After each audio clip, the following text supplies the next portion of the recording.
السلام علیکم ورحمۃ اللہ وبرکاتہ۔ الحمد للہ وکفا وسلام علی عبادہ الذین اصطفیٰ۔ اشہد ان لا الہ الا اللہ وحدہ لا شریک لہ واشہد ان محمدا عبدہ ورسولہ صلی اللہ علیہ وآلہ وسلم۔ اللہم صلی علی محمد وعلی آل محمد کما صلیت علی ابراہیم وعلی آل ابراہیم انک حمید مجید۔ اللہم بارک علی محمد وعلی آل محمد کما بارکت علی ابراہیم وعلی آل ابراہیم انک حمید مجید۔ اما بعد فاعوذ باللہ السمیع العلیم من الشیطان الرجیم من حمزہ ونفخہ ونفثہ۔ بسم اللہ الرحمن الرحیم۔ فاذکرونی اذکرکم واشکروا لی ولا تکفرون۔ پس تم مجھے یاد کرو، میں تمہیں یاد کروں گا، واشکروا لی، اور تم میرا شکر کرو، ولا تکفرون، اور میرا کفر یا ناشکری نہ کرو۔ اللہ تعالیٰ کا یہ جو کلام ہے قرآن پاک،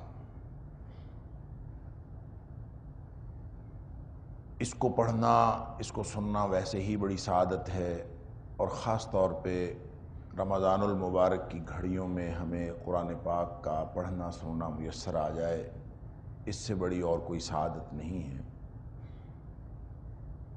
اور یہاں پہ میں ایک چھوٹی سی بات ضرور عرض کروں کہ قرآن پاک کو صرف پڑھا نہ کریں بلکہ قرآن پاک کے ساتھ دوستی کر لیں۔ جب آپ قرآن پاک کے ساتھ وقت گزاریں گے، اس کے ساتھ دوستی کر لیں گے، تو پھر یہ قرآن بھی آپ کے ساتھ دوستی کر لے گا انشاءاللہ۔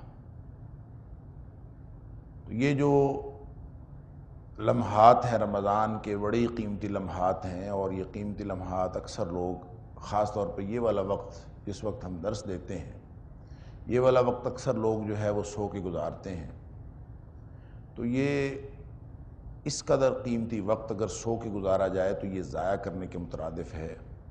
اور ویسے بھی پوری زندگی میں اگر کوئی شخص 7-8 گھنٹے سے زیادہ سوتا ہے تو یہ تو اپنی زندگی ضائع کرنے والی بات ہے۔ صرف اتنا سونا ضروری ہے جتنا انسان کے جسم کے لیے، اس کے آرام کے لیے اور اس کی تھکاوٹ دور کرنے کے لیے ضروری ہے۔ نبی اکرم صلی اللہ علیہ وسلم نے فرمایا ان لجسدک علیک حقا، تیری جسم کا بھی تیرے اوپر حق ہے۔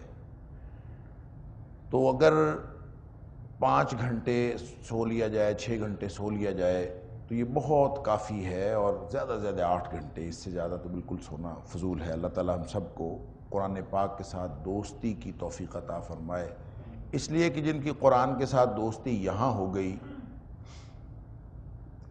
یہ پھر قرآن آخرت میں دوستی نبھائے گا، قبر بلکہ موت سے لے کر پھر قبر تک، اور پھر حشر تک، اور پھر جنت دوزخ کے فیصلے تک یہ قرآن پاک دوستی نبھاتا ہے جس نے یہاں پہ اس کے ساتھ دوستی کر لی۔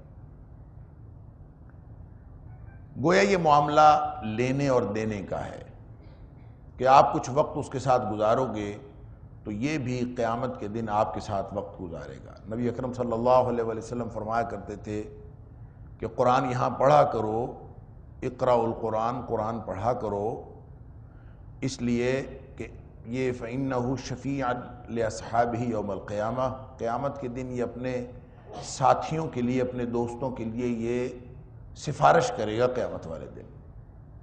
اور یہ ہر جگہ پہ ساتھی بنتا ہے، صرف یہ قبر کی بات نہیں ہے، صرف حشر کی بات نہیں ہے، بلکہ اس وقت تک ساتھی بنتا ہے کہ اللہ کریم فرمائیں گے یقال لصاحب القرآن اقرا ورتقی، پڑھتا جا اور چڑھتا جا، اور ورتل کما کنت ترتل فی الدنیا، جس طرح ٹھہر ٹھہر کے تو دنیا میں پڑھتا تھا اسی طرح اس کو پڑھ، اور جہاں یہ قرآن مکمل ہوگا وہاں تیرا محل۔ گویا یہ معاملہ لینے اور دینے کا ہے۔ آج آپ جتنی انویسٹمنٹ کریں گے وقت کے اعتبار سے، یہ اتنی انویسٹمنٹ آپ کو واپس لوٹائی جائے گی، اور یہ گویا ایک طرح کا معاہدہ ہے۔ تو جو آیت میں نے آج کے درس کی ابتدا میں پڑھی ہے، جہاں سے آج کی ہماری گفتگو شروع ہو رہی ہے، وہ بھی کم و بیش ایک معاہدہ ہے اللہ کا اللہ کے بندوں کے درمیان،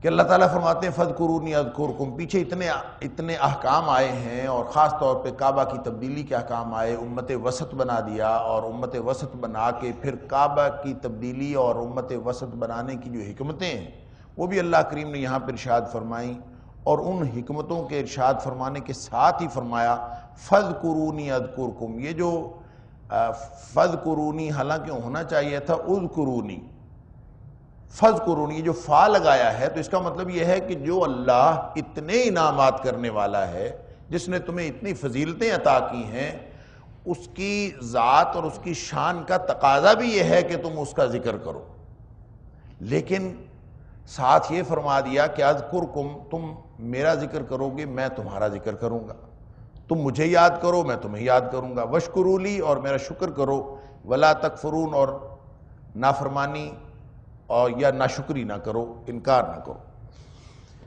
یہ ایسے ہی ہے جیسے اللہ کریم نے بنی اسرائیل کو کہا تھا اوفوا بعہدی اوفی بعہدکم، کہ تم میرا وعدہ پورا کرو میں تمہارا وعدہ پورا کروں گا۔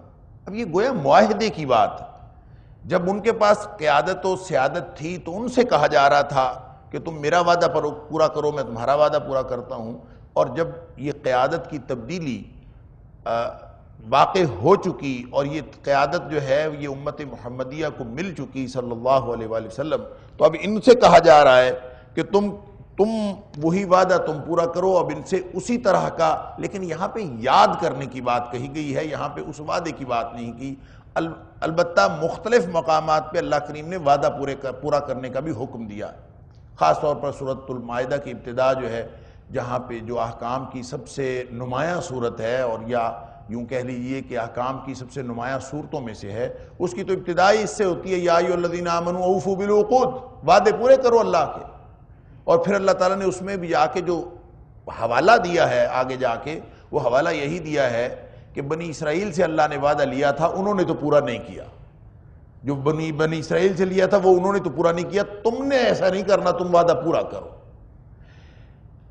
ایک بات یہاں پہ سوچنے کی ہے کہ معاہدہ جو ہوتا ہے، لینے دینے کی جو بات ہوتی ہے، یہ بالعموم ایک طرح کی یا یکساں مرتبہ اور مقام رکھنے والی یا ایکول پارٹیز کے درمیان ہوتی ہے، کہ جب کوئی ایکول لوگ آپس میں بات کر رہے ہوں تو وہ آپس میں معاہدہ کر سکتے ہیں کہ ٹھیک ہے میں تمہیں یہ دوں گا اور تم مجھے یہ دے دو، یا تم مجھے یہ دے دو تو میں اس کے جواب میں تمہیں یہ دے دوں گا۔ یہ برابر کی اگر پارٹیاں ہوں تو پھر تو ہوتا ہے، لیکن یہ اللہ کریم کا معاملہ ہے، اور اللہ کریم نے بنی اسرائیل سے بھی کہا تھا اوفوا بعہدی اوفی بعہدکم، تم میرا وعدہ پورا کرو، آیت نمبر 40 کے اندر، کہ تم میرا وعدہ پورا کرو میں تمہارا وعدہ پورا کروں گا۔ تو گویا اللہ کریم جو اتنی بڑی ہستی ہے کہ انسان اس کے مقابلے میں کوئی اپنی ذات کے اعتبار سے کوئی حیثیت رکھتا ہی نہیں ہے، اس کے باوجود اللہ کریم انسان کو، اس انسان کے کیے ہوئے عمل کو اپنے ذمے قرار دیتا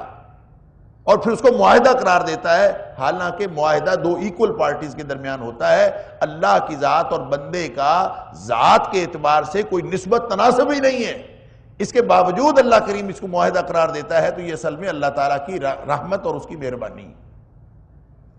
فَاذْكُرُونِی، تم یاد کرو مجھے۔ اب یاد کرنے کا کیا مطلب ہے؟ بیٹھے اللہ اللہ کرتے رہو؟ کیا کرنا ہے؟ اللہ تعالیٰ نے سورہ عنکبوت کے اندر فرمایا کہ اللہ کا جو ذکر ہے وَلَذِكْرُ اللَّهِ أَكْبَرُ، اللہ کو جو یاد کرنا ہے وہ یوں سمجھ لیجئے کہ وہ ہر چیز سے بڑی بات ہے، ساری عبادات سے بڑی عبادت۔ تم اپنے اللہ کو بہت زیادہ یاد کیا کرو۔ یا ایھا الذین آمنوا، اے ایمان کا دعویٰ کرنے والو، اذکروا اللہ ذکرن کثیرا، تم اللہ کو یاد کیا کرو، زیادہ زیادہ اس کو یاد کرنا۔ اب اللہ کو یاد کرنے کا ایک مطلب تو یہ ہے، جیسے میں نے عرض کیا ہم بیٹھے اللہ اللہ اللہ اللہ کرتے رہے۔ دو طرح کی یاد ہوتی ہے، ایک یاد کا تعلق ذہن کے ساتھ ہے، دل و دماغ کے ساتھ ہے، انسان کی باطنی کیفیات کے ساتھ ہے، اور ایک یاد کا تعلق ظاہری ذکر کے ساتھ کہ انسان زبان سے منہ سے کسی کا نام لے تو یہ بھی ذکر ہو سکتا ہے، اور یا یہ کہ صرف دل میں یاد کر رہا ہو، زبان پر ذکر نہ ہو، زبان پر اس کا نام نہ لائے، پھر بھی اس کو یاد کہا جا سکتا ہے۔ لیکن اللہ کریم نے جو ہم سے مطالبہ کیا ہے کہ فَاذْكُرُونِی، وہ کیا زبان سے یاد کرنا ہے یا دل سے یاد کر لینا ہے، باطنی کیفیت کا نام ہے، الفاظ کی ادائیگی کا نام ہے، یا دونوں کا نام؟ اس کے لیے ایک بات تو وہ حدیث قدسی ذہن میں رکھنی چاہیے کہ جو بخاری شریف کے اندر ہے، نبی کریم صلی اللہ علیہ وآلہ وسلم نے فرمایا کہ اللہ تعالیٰ فرماتا ہے انا عند ظن عبدی بی، میں اپنے بندے کے گمان کے مطابق معاملہ کرتا ہوں، اور پھر جو بھی یہ میرے بارے میں گمان رکھتا ہے میں اس کے مطابق اس کے ساتھ معاملہ کرتا ہوں، اور اگر یہ میرا ذکر کرتا ہے میرا بندہ ان ذکرنی فی نفسہ، اگر یہ میرا ذکر کرتا ہے اپنے دل میں، تو ذکرتہ فی نفسی، تو میں اپنے دل میں اس کا ذکر کرتا ہوں۔ اگر یہ دل میں یاد کرتا ہے تو میں بھی اس کو دل میں یاد کرتا ہوں، اور اگر یہ مجھے یاد کرتا ہے، میرا تذکرہ کرتا ہے محفل میں، وَإِن ذَكَرَنِي فی مَلَئٍ، کسی محفل کے اندر بیٹھ کے ذکر کرتا ہے، تو فرمایا ذَكَرْتُهُ فی مَلَئٍ خَيْرٍ مِّنْهُمْ، میں ان سے بہتر محفل میں یعنی فرشتوں کی محفل میں اس کا تذکرہ کرتا ہوں۔ اس کا مطلب ہے دونوں اس سے مراد ہیں، یعنی دل میں یاد کرنا بھی اس سے مراد ہے اور زبان سے تذکرہ کرنا بھی اس سے مراد ہے۔ گویا ہر وقت اگر اللہ یاد رہے، انسان کو یہ یاد رہے کہ میرا اللہ ہے اور میرے اللہ نے مجھے پیدا کیا ہے، یہ ساری نعمتیں اس نے مجھے عطا کی ہیں، اور انسان کسی بھی وقت کسی بھی لمحے اللہ کو نہ بھولے، نہ قلبی اعتبار سے اور نہ زبان کے ذکر کے اعتبار سے، تو بنیادی مفہوم تو اس کا یہی محسوس ہوتا۔ لیکن بہقی کے اندر ایک امام بہقی نے شعب الایمان کے اندر ایک حدیث نقل کی ہے، اور اسی طرح کا ایک قول سعید بن جبیر رحمۃ اللہ علیہ کا جو امام بغوی نے شرح سنہ کے اندر نقل کیا ہے، وہ اس کا مفہوم متعین کرتے ہیں کہ اللہ کو یاد کرنے کا کیا مطلب ہے۔ نبی کریم صلی اللہ علیہ وسلم نے فرمایا، بہقی کی روایت ہے، من اطاع اللہ فقد ذکر اللہ۔ دیکھیں اللہ کو یاد کرنے کا مطلب یہ ہے کہ جو اللہ کا حکم مانے اس نے اللہ کو یاد کیا ہے۔ من اطاع اللہ فقد ذکر اللہ، جس نے اللہ کو کی اطاعت کی، اس کا حکم مانا، گویا اس نے اللہ کو یاد کیا۔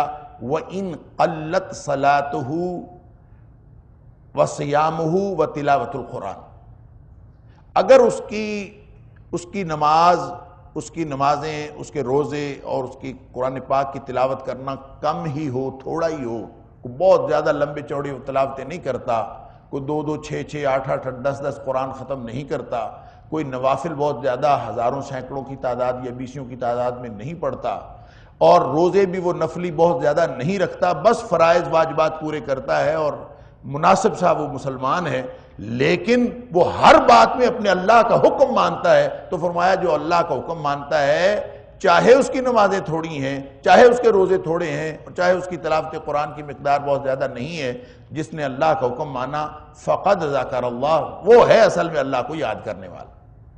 اسی طرح فرمایا کہ من عصى اللہ، جس شخص نے اللہ کی نافرمانی کی، اللہ کی بات ایک نہیں مانی، فقد نسی اللہ، وہ ایسے ہی ہے جیسے اس نے اللہ کو بھلا دیا۔ وَإِن كَثُرَتْ صَلَاتُهُ وَصِيَامُهُ وَتِلَاوَةُ الْقُرْآنِ، چاہے اس کی نمازیں، اس کے روزے اور اس کی تلاوت قرآن بہت زیادہ ہو، اس نے گویا اللہ کو بھلا دیا ہے۔ تو اس کا مطلب یہ ہوا کہ کوئی شخص اگر صرف قرآن پڑھتا ہے، ذکر کرتا ہے، قرآن اللہ کا ذکر ہے، الا بذکر اللہ تطمئن القلوب، اور جو اللہ کا ذکر کرے اس سے دلوں کو اطمینان ہوتا ہے، تو اس کا مطلب یہ ہے کہ صرف قرآن پڑھنے سے اطمینان نہیں ہوتا، بلکہ قرآن پر عمل کرنے سے اطمینان ہوتا ہے۔ الا بذکر اللہ تطمئن القلوب کا ترجمہ پھر یہ ہوگا کہ جو اللہ کو یاد کرے اپنے عمل کے ساتھ تو پھر اس کو اطمینان ہوگا، اور صرف قرآن پڑھ کے اطمینان نہیں ہوگا۔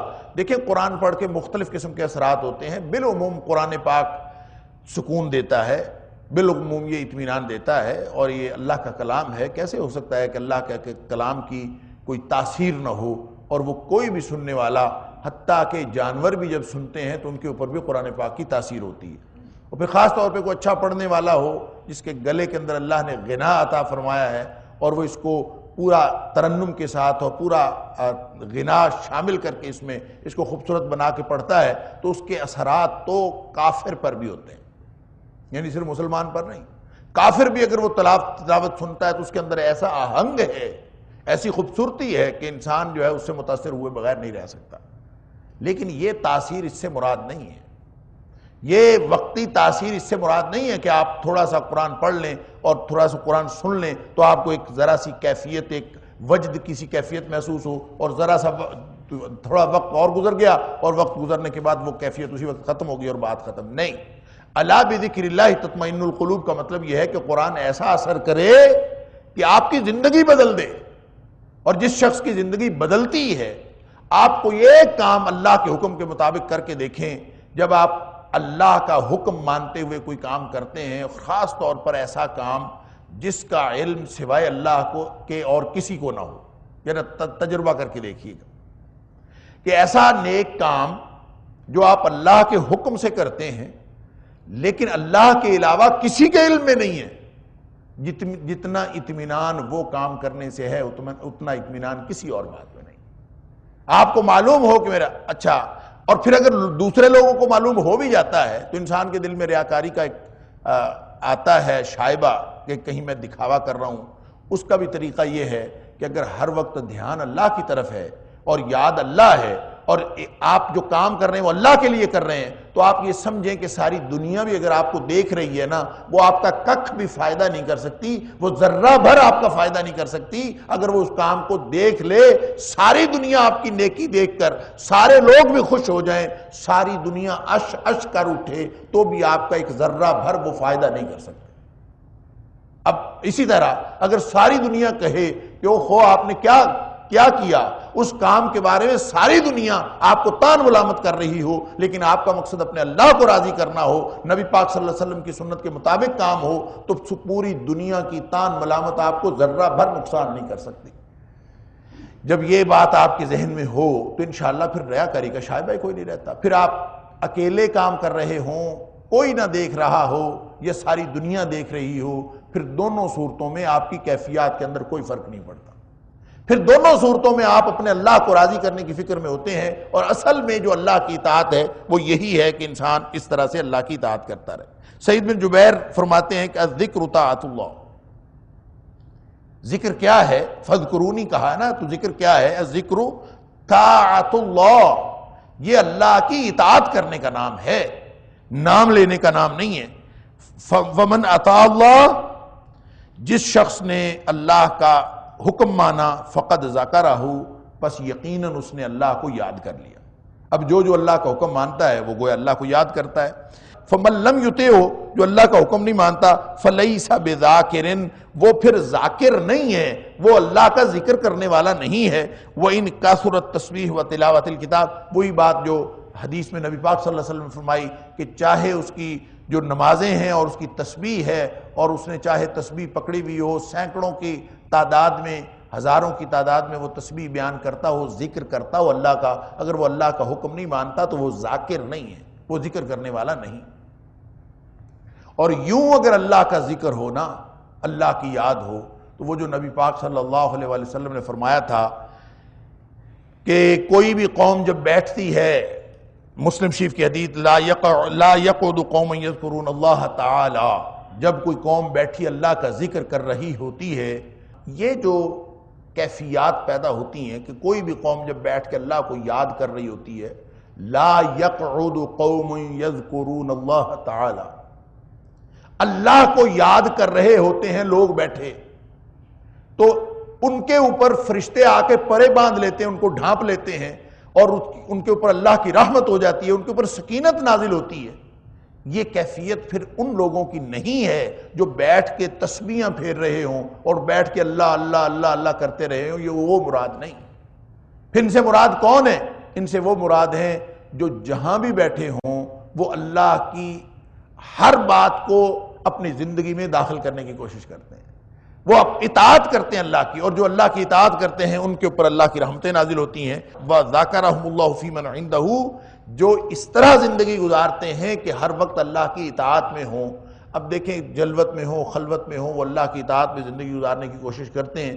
اگر کوئی شخص اس طرح سے کوشش کرے گا تو پھر اللہ تعالیٰ اس کے اوپر رحمتیں بھی نازل کرے گا، فرشتے بھی ان کو آ کے ڈھانپ لیتے ہیں اور ان کے اوپر سکینت بھی نازل ہوتی ہے، اور ایک ساتھ ایڈیشنل فائدہ یہ ہوتا ہے وَذَكَرَهُمُ اللَّهُ فِي مَنْ عِنْدَهُ، اللہ کے قریب جو لوگ ہیں یعنی فرشتے، اللہ ان میں اس کا تذکرہ کرتا ہے، اللہ تعالیٰ ان میں ذکر کرتا ہے۔ دیکھو، اور پھر اس کی بہت ساری مثالیں ہیں۔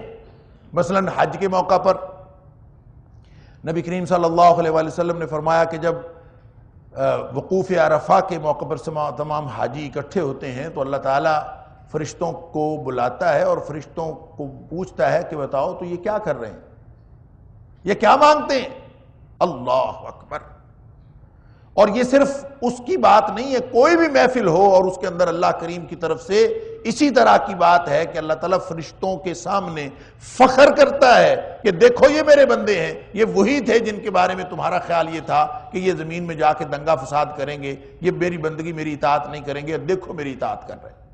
اور پھر اللہ تعالیٰ یہ وقوف عرفات کی بات بھی ہے، عید کے دن کے بارے میں بھی روایات آتی ہیں کہ اللہ تعالیٰ فرشتوں کو بلا کے ان کے اوپر فخر کرتا ہے کہ دیکھو میرے بندے جو ہے وہ کس طرح سے گریہ زاری کر رہے ہیں۔ علی ھذا القیاس، یہ جو مختلف جگہوں پہ یہ والا جو ذکر ہے یہ ہے اصل میں اس کا مطلب وَذَكَرَهُمُ اللَّهُ فِي مَنْ عِنْدَهُ، اللہ کے پاس جو فرشتوں کے لشکر ہے اس میں اللہ تعالیٰ تذکر کرتا ہے کہ دیکھو میرے بندے میری اطاعت کر رہے ہیں۔ تو مطلب فَاذْكُرُونِي اذکرکم کا، پھر اذکرکم کا مطلب یہی ہے کہ تم میری یاد میں ہم ہمیشہ زندگی گزارو، میں تمہارا تذکرہ کرتا رہوں گا۔ اور اللہ کریم کی طرف سے اس کو بطور معاہدہ جو چیز دے دی گئی، اب یہ بھی امت محمدیہ کے لیے انعام ہے۔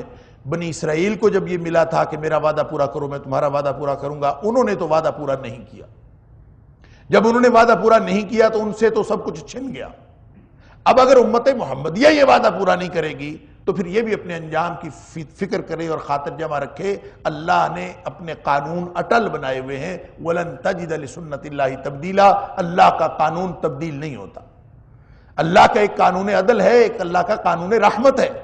وہ قانون رحمت کی وجہ سے اپنے فیصلے مؤخر کر دے، وہ قانون رحمت کی وجہ سے کسی گناہگار کو بخش دے تو یہ اس کی رحمت ہے، وگرنہ قانون عدل اس کا بڑا سخت قانون۔ تو فَاذْكُرُونِي أَذْكُرْكُمْ، ساتھ فرمایا وَاشْكُرُوا لِي وَلَا تَكْفُرُونَ، اور میرا شکر کرو اور میری ناشکری نہ کرو، اس کے ساتھ کفر نہ کرو۔ یہ بھی وہی بات ہے معاہدے والی، لَئِن شَكَرْتُمْ لَأَزِيدَنَّكُمْ۔ سورہ ابراہیم کے اندر اللہ کریم نے اسی طرح کی بات شکر کے بارے میں بھی فرمائی، یہاں ذکر کے بارے میں تھی وَلَئِن شَكَرْتُمْ، یہاں تو کہا ہے وَاشْكُرُوا لِي وَلَا تَكْفُرُونَ، وہاں پر لَئِن شَكَرْتُمْ لَأَزِيدَنَّكُمْ، تم شکر کرو میں تمہاری عطا میں اور زیادہ اضافہ کروں گا۔ اللہ اپنے ذمے لے لیتا ہے، حالانکہ یہ معاہدہ برابر کی پارٹیوں کے درمیان نہیں ہے، یہ معاہدہ اللہ کا اور اللہ کے بندے کا ہے۔ حضرت معاذ رضی اللہ تعالیٰ عنہ سے نبی اکرم صلی اللہ علیہ وسلم نے پوچھا تھا معاذ اتدری ما حق اللہ علی العباد وما حق العباد علی اللہ، معاذ تمہیں پتہ ہے کہ اللہ کا بندوں پر کیا حق ہے اور بندوں کا اللہ پر کیا حق ہے؟ اللہ اپنے ذمے لے لیتا، اندازہ فرمائیے اللہ تعالیٰ اس حق کو اپنے ذمے لے لیتا، لیکن لیتا کب ہے؟ لیتا اس وقت ہے جب بندے اللہ کے سامنے عاجزی کریں۔ فرمایا ما حق اللہ علی العباد، بندوں کا اللہ پر کیا حق ہے، اللہ کا بندوں پر کیا حق ہے، وما حق العباد علی اللہ، اور بندوں کا اللہ پر کیا حق ہے۔ تو حضرت معاذ رضی اللہ تعالی عنہ نے فرمایا کہ اللہ و رسولہ اعلم، اللہ جانتا ہے یا اللہ کے رسول صلی اللہ علیہ وسلم جانتے ہیں، مجھے تو نہیں پتا۔ تو پھر نبی کریم صلی اللہ علیہ وسلم نے بتایا حق اللہ علی العباد ان یعبدوہ ولا یشرکوا بہ شیئا، کہ اگر لوگ اس طرح کی زندگی گزاریں کہ وہ صرف اللہ کی غلامی کریں، اس کی بندگی کریں اور اس کے ساتھ کسی کو شریک نہ ٹھہرائیں، تو اس کا مطلب یہ ہے کہ بندوں نے اللہ کا حق پورا کر دیا۔ اور اگر بندوں نے اللہ کا حق پورا کر دیا ہو تو اللہ تو مالک اور خالق ہے. آدمی اگر سارا کچھ بھی لوٹا دے اللہ کو، اگر انسان اپنی جان بھی قربان کر دے اللہ کے راستے میں، تو اس نے کیا کارنامہ سر انجام دیا؟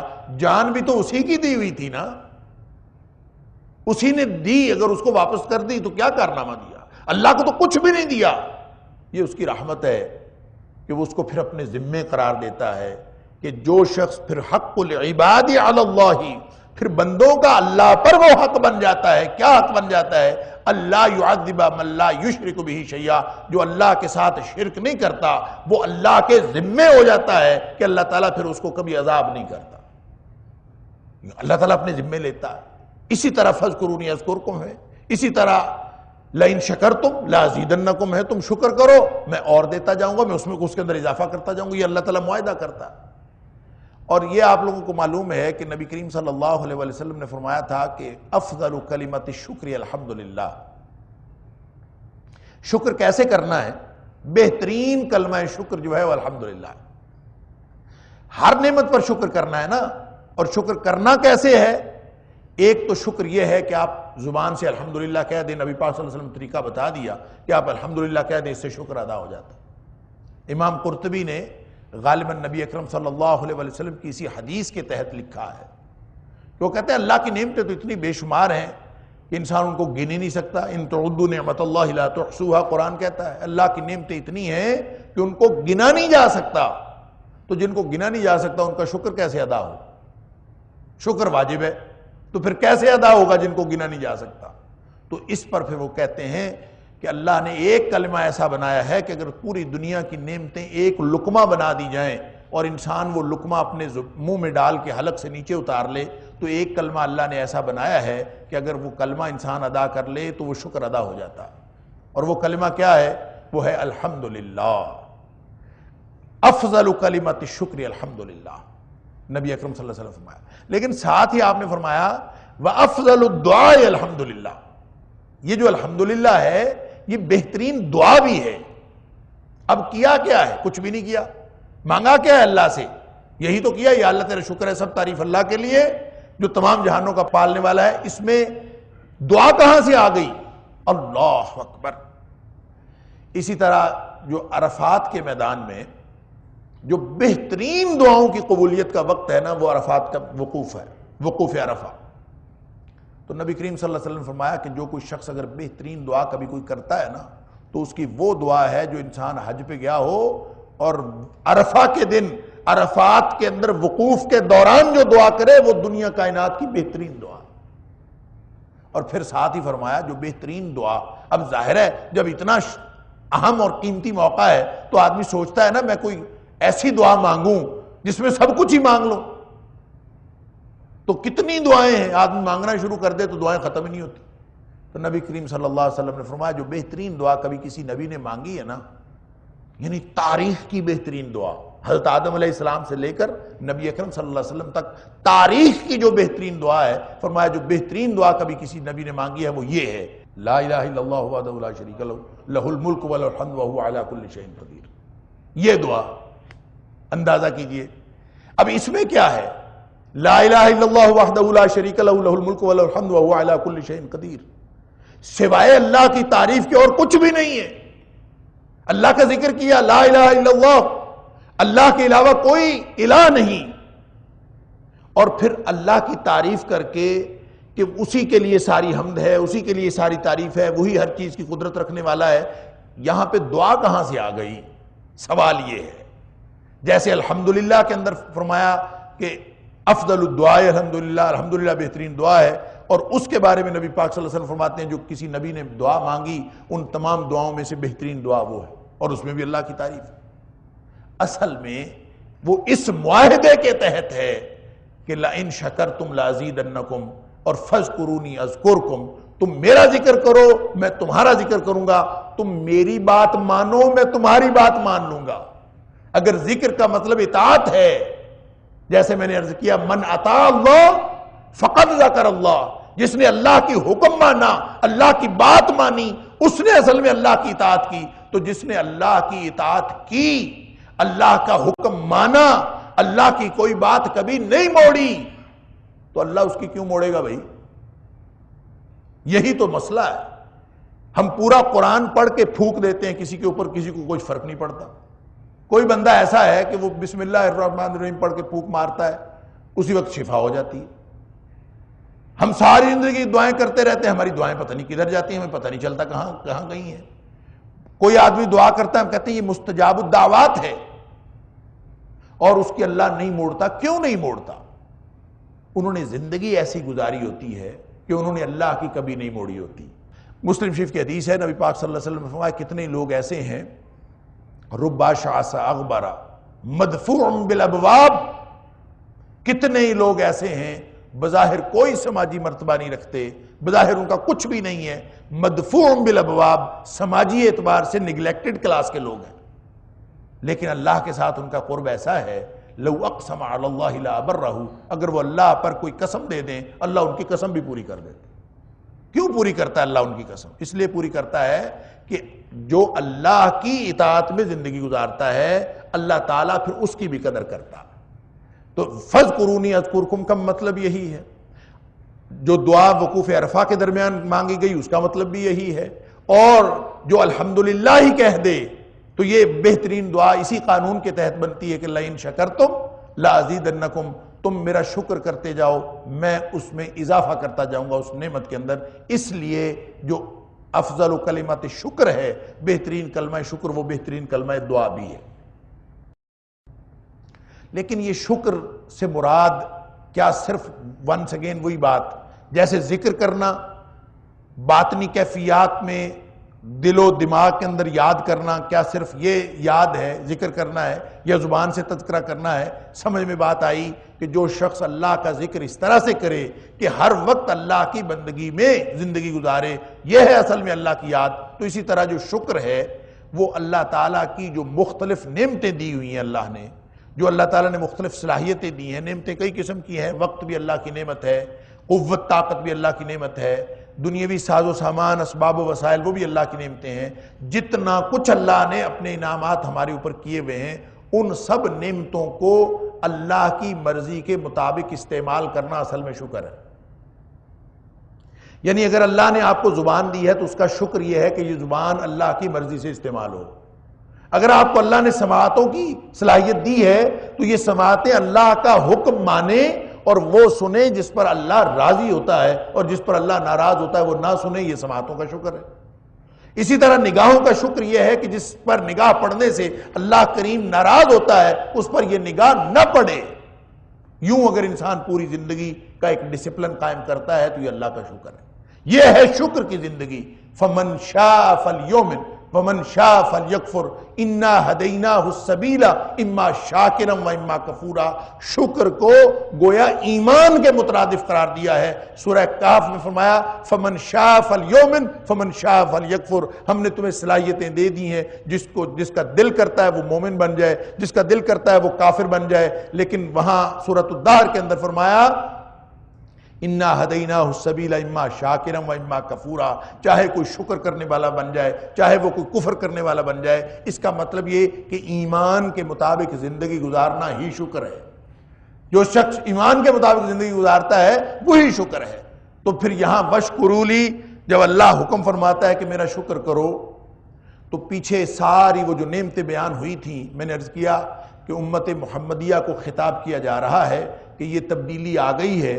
اس سے پہلے جو بنی اسرائیل کے پاس قیادت و سیادت تھی وہ چھین کے تمہیں دے دی گئی ہے، امت وسط تمہیں بنا دیا گیا ہے۔ اب اللہ کی مخلوق اور اللہ کے درمیان واسطہ تم ہو، اب تم نے سارے کام کرنے ہیں۔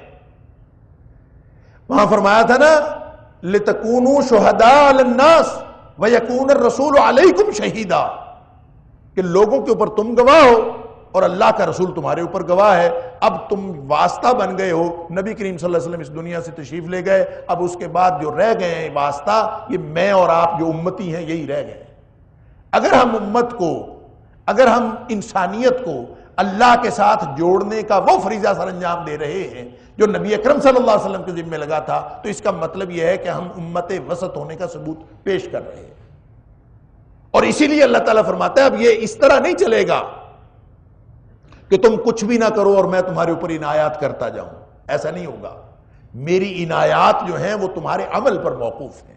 فَاذْكُرُونِي أَذْكُرْكُمْ وَاشْكُرُوا لِي وَلَا تَكْفُرُونَ. اس طرح کرو گے تو یہ معاہدہ اسی طرح کا ہے جیسے ان سے کہا تھا کہ تم میرا وعدہ پورا کرو. اوفوا بعہدی اوف بعہدکم.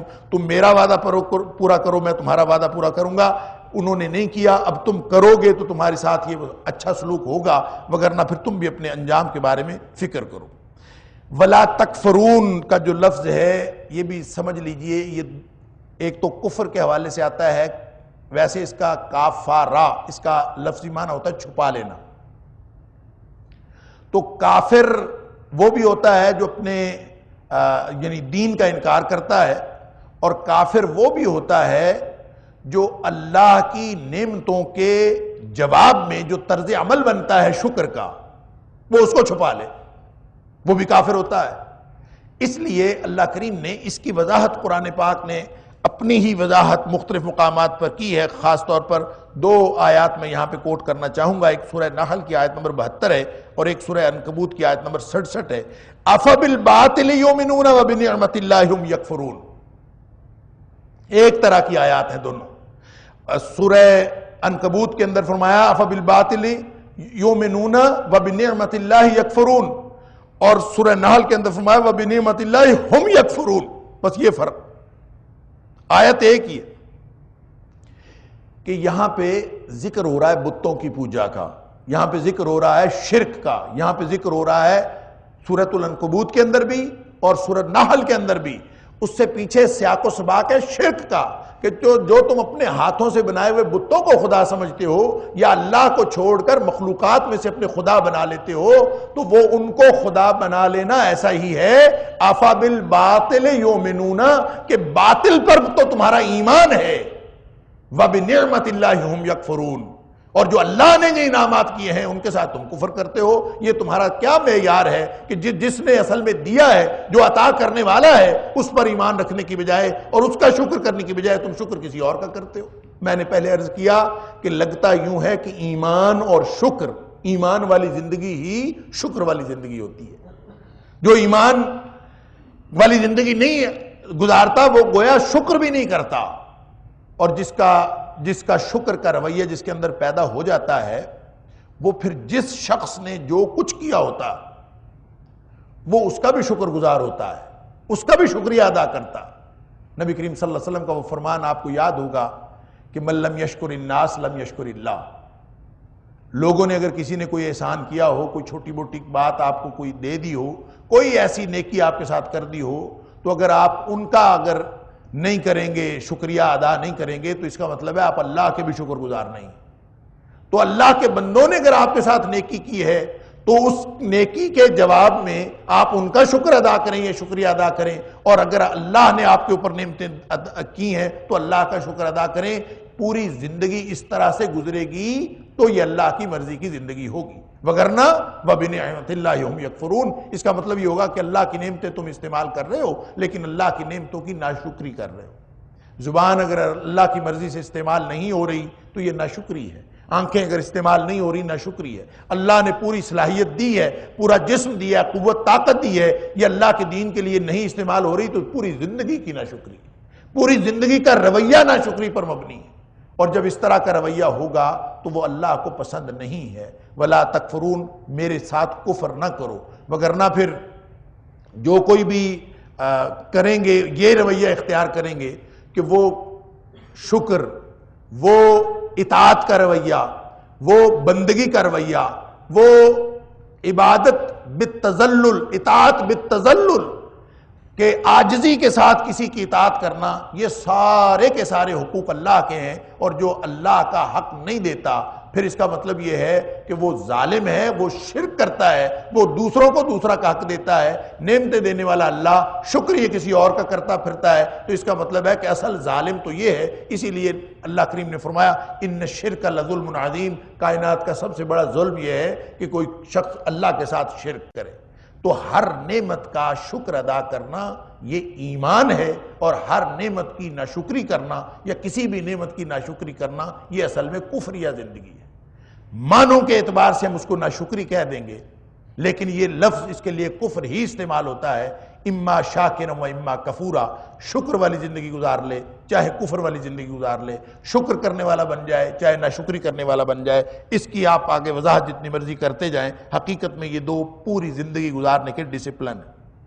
اب آگے، اب یہاں تک تو چونکہ چل رہی تھی بات، قیادت تبدیل ہو گئی، علامت کے طور پر قبلہ تبدیل ہو گیا، اس کی حکمتیں بتا دیں اور حجت تمام ہو گئی، اور اس کے مطابق بتا دیا کہ اب معاملہ اس طرح سے چلے گا کہ ذمہ دار تم ہو، اب تم ذمہ داری نبھاؤ گے تو اللہ تعالیٰ بھی تمہارے اوپر اپنے انعامات کی بارش کرے گا۔ یہاں تک تو بات تھی انڈائریکٹلی چل رہی، اب ڈائریکٹ خطاب آگے اللہ کریم نے امت محمدیہ کو فرمایا، اور یہ ڈائریکٹ خطاب ذمہ داریوں کا تعین کرنے کے بعد ہے کہ تمہیں ایک ذمہ دار امت بنا دیا گیا ہے۔ اب ہر فرد جو ملت کا ستارہ ہے، ہر فرد ہے ملت کے مقدر کا ستارہ، ایک ایک فرد سے امت بنتی ہے، اور اس پوری امت کو اب اللہ کریم ڈائریکٹ خطاب فرما رہے ہیں کہ تم نے کس طرح کی زندگی گزارنی ہے، تو پھر جا کے تمہارا مشن پورا ہوگا، اور تمہارے ذمے جو ذمہ داری لگائی گئی ہے وہ پوری ہوگی۔ اگر وہ نہیں کرو گے تو وہ پوری نہیں ہوگی۔ اب ڈائریکٹ خطاب ہے، یا ایھا الذین آمنوا استعینوا بالصبر والصلاۃ ان اللہ مع الصابرین، کہ اے ایمان کا دعویٰ کرنے والو، استعینوا مدد حاصل کرو، بالصبر والصلاۃ صبر کے ساتھ اور نماز کے ساتھ، ان اللہ مع الصابرین بے شک اللہ صبر کرنے والوں کے ساتھ۔ دیکھیں یہ جو یا ایھا الذین آمنوا ہے، یہ میں بات پہلے بھی بتا چکا ہوں کہ یہ خطاب بھی اللہ کا امت محمدیہ کا امتیاز ہے۔ اس سے پہلے جتنی امتیں گزری ہیں کبھی اللہ کریم نے ڈائریکٹ عام انسانوں کو خطاب نہیں فرمایا۔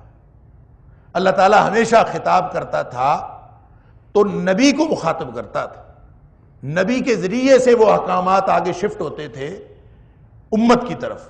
لیکن یہ نبی اکرم صلی اللہ علیہ وسلم کی اس امت وسط کا امتیاز ہے کہ اللہ کریم ان کو ڈائریکٹ خطاب فرماتا ہے، یا ایھا الذین آمنوا۔ تو حضرت ابن مسعود رضی اللہ تعالی عنہ کا قول ہے کہ جب یا ایھا الذین آمنوا کہا جائے تو تم سب الرٹ ہو کے بیٹھ جایا کرو اور پورے دھیان اور توجہ سے سنا کرو، اس لیے کہ اس وقت اس کائنات کا مالک عرش سے ڈائریکٹ تمہیں خطاب کر رہا ہوتا۔ یا ایھا الذین آمنوا، اے ایمان والو، اے ایمان کا دعویٰ کرنے والو۔ میں اس کا ترجمہ ہمیشہ یہ کرتا ہوں، اے ایمان کا دعویٰ کرنے والو۔ اس کی وجہ یہ ہے کہ ایمان کا دعویٰ کرنا اور بات ہے، ایمان والا ہونا اور بات ہے۔ ایمان کے دعوے دار تو ہم سب ہیں، لہذا سب لوگ اس کے مخاطب ہیں، لیکن دعویٰ ایمان سچا ہے کہ نہیں یہ اللہ کے علاوہ کوئی نہیں جانتا۔ ہم سارے دعوے دار ہیں، اللہ ہمیں سچا مومن بنائے، لہذا ہر وہ شخص جو ایمان کا دعویٰ رکھتا ہے، چاہے وہ ایمان والا ہے چاہے نہیں، وہ اس کا مخاطب ہے۔ اب اللہ تعالیٰ فرما رہے ہیں، یا ایھا الذین آمنوا، اے ایمان کا دعویٰ کرنے والو، استعینوا بالصبر والصلاۃ۔ اتنی بڑی ذمہ داری تمہیں دی ہے، اور تم نے اب مدد اللہ سے جب حاصل کرنی ہے نا، صلاحیتیں تمہیں دے دیں، ذمہ داری تمہیں دے دی، حجت تمام ہو گئی، نبی اکرم صلی اللہ علیہ وسلم تشریف لے آئے، انہوں نے پورے احکامات دے دیے۔ اب ساری بات بتانے کے بعد اب سمجھو کہ تمہیں کرنا کیا ہے۔ اب جب تم اس اللہ کے احکام کو، اللہ کے دین کو دنیا پر نافذ کرو گے تو مخالفتیں تو ہوں گی، تصادم تو ہوگا، ٹکراؤ تو ہوگا، دشمن پیدا ہوں گے، اور دنیا ساری تمہارے مقابلے کے لیے اٹھ کے کھڑی ہو جائے گی، تو پھر مدد کس سے لوگے؟ یا ایھا الذین آمنوا استعینوا بالصبر والصلاۃ۔ دو چیزیں ہیں، دو ٹولز ہیں تمہارے پاس اللہ سے مدد لینے کے لیے، ایک ہے صبر اور ایک ہے صلاۃ۔ اس کی طرف آنے سے پہلے میں یہ اشارہ کر دوں، یہ ضروری ہے کہ چونکہ بنی اسرائیل سے شفٹ ہوئی ہے یہ قیادت و سیادت، تو بنی اسرائیل کو بھی یہی حکم دیا گیا تھا کہ وَاسْتَعِینُوا بِالصَّبْرِ وَالصَّلَاةِ۔ ان کو بھی کہا گیا تھا کہ تم اللہ کی مدد حاصل کرو صبر اور صلاۃ کے ساتھ۔ تو جب ان سے قیادت چھین لی گئی اس حکم کے باوجود، تو اس کا کیا مطلب ہے؟ اس کا مطلب یہ ہے کہ انہوں نے نہ صبر کیا، نہ نماز کے ذریعے سے انہوں نے اللہ کی مدد حاصل کی۔ دونوں ٹولز انہوں نے استعمال نہیں کیے۔ جب ان کو کوئی حکم آیا جس وقت انہوں نے اللہ کا حکم ماننا تھا، انہوں نے ہر اس موقع پر نافرمانی کی. یعنی وہ مثال ہی لے لیجئے جو اللہ کریم نے سورہ مائدہ کے اندر فرمائی ہے کہ جس وقت اللہ تعالیٰ نے موسیٰ علیہ السلام کے ساتھ بنی اسرائیل کو نجات دی ہے مصر سے، اور یہ لوگ تو جب یہ لوگ بحیرہ کلزم کراس کرنے کے بعد ادھر آ گئے ہیں تو ان کا اصل وطن تو فلسطین تھا اور انہوں نے فلسطین میں آ کے داخل ہونا تھا. اور جب یہ آ کے فلسطین میں پہنچے ہیں، اللہ اکبر، تو اس وقت یروشلم کے اندر عمالقہ کی حکومت تھی اور وہ ان لوگوں نے قبضہ کیا ہوا تھا، بڑے لمبے ترنگے وہ لوگ تھے. اس وقت ان کو کہا گیا کہ تم لوگ شہر میں داخل ہو جاؤ، تو اللہ تعالیٰ نے فتح لکھ دی ہے. حضرت موسیٰ علیہ السلام نے بتا دیا تھا کہ اللہ تعالیٰ نے فتح لکھ دی ہے، تم نے بس شہر میں جانا ہے تو اللہ تعالیٰ تمہیں فتح عطا کر دے گا. تم نے صرف دروازے میں جا کے داخل ہونا ہے، اور جب تم دروازے سے داخل ہو گئے تو فَإِنَّكُمْ غَالِبُونَ، تو تم غالب آ جاؤ گے.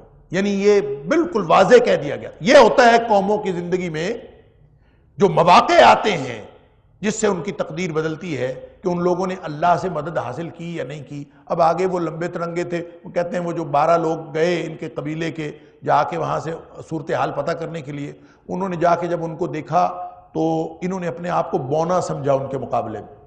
وہ بڑے بڑے تھے، بڑے بڑے قد تھے ان کے. اور اس دور میں جنگ یہ تو نہیں ہوتی تھی کہ بندوق کی لڑائی ہو یا کسی گن کی لڑائی ہو، وہاں تو زور بازو کی لڑائی ہوتی تھی. لہذا یہ ڈر گئے وہاں پہ کہ ہم ان کے ساتھ کیسے لڑ سکتے ہیں. تو آ کے موسیٰ علیہ السلام سے کہہ دیا کہ اِنَّ فِیہا قَوْمًا جَبَّارِین، کہ اس کے اندر تو بڑے زبردست لوگ ہیں، ہم نے کوئی نہیں جانا وہاں. اور جب موسیٰ علیہ السلام نے بار بار کہا کہ تم جاؤ تو صحیح، اللہ نے فتح لکھ دی ہے، تو پھر بھی گئے نہیں ہیں.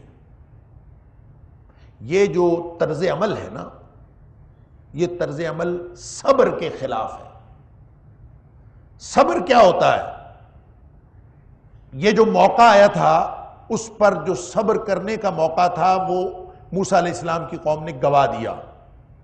اب یہ کیا صبر کا موقع تھا؟ آپ کہیں گے وہ تو جنگ کرنے کا موقع تھا. ہم صبر جس کو جانتے ہیں، ہم تو اس کو صبر جانتے ہیں کچھ نہ کرنے کا نام صبر ہے. کہ کوئی آدمی کچھ کرنے جا رہا ہو، میں کہتا ہوں صبر کرو. کیا مطلب؟ کچھ نہ کرو. ہم نے صبر کرنے کا مطلب یہ سمجھا ہوا ہے کہ کچھ نہ کیا جائے تو یہ صبر ہوتا ہے. ایسا ہرگز نہیں. صبر اصل میں لفظی طور پر اگر ہم صبر کا معنی لیں تو ویسے اہل لغت ترجمہ کرتے ہیں صبر کا معنی روک لینا. حقیقت میں اس کا معنی روک لینا بھی نہیں ہوتا. حقیقت میں اس کا معنی یہ ہوتا ہے کہ کوئی آدمی اگر کسی مقصد کے حصول کے لیے، کسی بھی مقصد کے حصول کے لیے مسلسل مصروف کار رہے، مسلسل عمل کرتا رہے، چاہے مقصد حاصل ہو چاہے نہ ہو، جو مسلسل ایک کام کرتا رہے اس کو صابر کہتے ہیں. صبر اس کیفیت کو کہتے ہیں کہ آدمی ساری عمر لگا رہے ایک ہی کام. اسی وجہ سے اہل لغت نے خاص طور پر تاج العروس میں علامہ زبیدی نے لکھا ہے کہ جو پہاڑ ہے نا اس کو بھی سبیرہ کہتے ہیں. پہاڑ کا نام بھی سبیرہ. سبیرہ اس لیے کہتے ہیں کہ پہاڑ اپنی جگہ پر کھڑا رہتا ہے، حتیٰ کہ کبھی کوئی بادل آئے نا تو بادل آ کے رک جائے کسی ایک جگہ پر، نہ برسے نہ آگے جائے. بادل تو ہوا ہی ہوتی ہے نا، ہواؤں کے ذریعے سے آتا ہے آگے چلا جاتا ہے، کسی جگہ ٹھہرتے نہیں ہیں. لیکن اگر کوئی بادل آ کے ایک جگہ پہ ٹھہر جائے نا اور وہ رکا رہے جائے ہی نہ آگے، تو اس بادل کو بھی اہل عرب جو ہے صبیر کہتے ہیں. اس سے وہ مفہوم نکلتا ہے جو اللہ تعالیٰ اس امت مسلمہ کو بنانا چاہتا ہے. اصل میں اللہ تعالیٰ اپنے بندوں سے تقاضا کیا کر رہا کہ جو جس مقصد کے لیے تمہیں پیدا کیا ہے، جو تمہاری زندگی کا مقصد ہے، اس کے اوپر پوری زندگی گزار دو. نتائج تو تمہارے ذمہ ہی نہیں ہے، اس کے اوپر اس طرح ڈٹے رہو، مسلسل مصروف کار رہو، کبھی اس سے پیچھے نہ ہٹو. تو اس عمل پر اپنے آپ کو روکے رکھنا، یہ ہے اصل میں صبر. کہ اللہ نے جس کام پر لگایا ہے اس کام پر لگے رہو، یہ صبر ہے. اس کو دوسرے لفظوں میں سمجھنے کے لیے میں یہ عرض کر دیتا ہوں کہ ہر سچویشن میں انسان جو بھی زندگی کے اندر مختلف صورتحال اس کو پیش آتی ہے، ہر قسم کی سچویشن کے اندر اور ہر قسم کی صورتحال کے اندر انسان کے اندر ایک فطری رد عمل پیدا ہوتا ہے. اس فطری رد عمل کو اگر انسان اللہ کے حکم کی وجہ سے روک لے اور اس کا اظہار نہ کرے تو یہ صبر ہے. مثلا سب سے بڑا جو مہینہ یہ چل رہا ہے رمضان کا، یہ صبر کا مہینہ ہے نا. وَهُوَ شَهْرُ الصَّبْرِ. کیا ہے کہ پانی پینے کو دل کرتا ہے، گرمی ہے بڑی سخت، تو پانی پینے کو دل کرتا ہے، نہیں پیتا. تقاضا پیدا ہوتا ہے اندر، نہیں پیتا، یہ صبر ہے. کوئی سچویشن ایسی ہے کہ صدمہ آیا اور اس صدمے کی وجہ سے انسان کا دل کرتا ہے واویلا کرنے کو، شور مچانے کو، ماتم کرنے کو، یہ نہیں کرتا، یہ صبر ہے. فطری تقاضا کسی بھی غم کی حالت میں، کوئی بھی غم پہنچتا ہے تو غم کی حالت میں انسان کا جو فطری رد عمل ہوتا ہے کہ میں ہائے وائے کروں، میں شور مچاؤں، اس کو روک لینا اس وقت صبر ہے، کچھ نہ کرنا صبر ہے.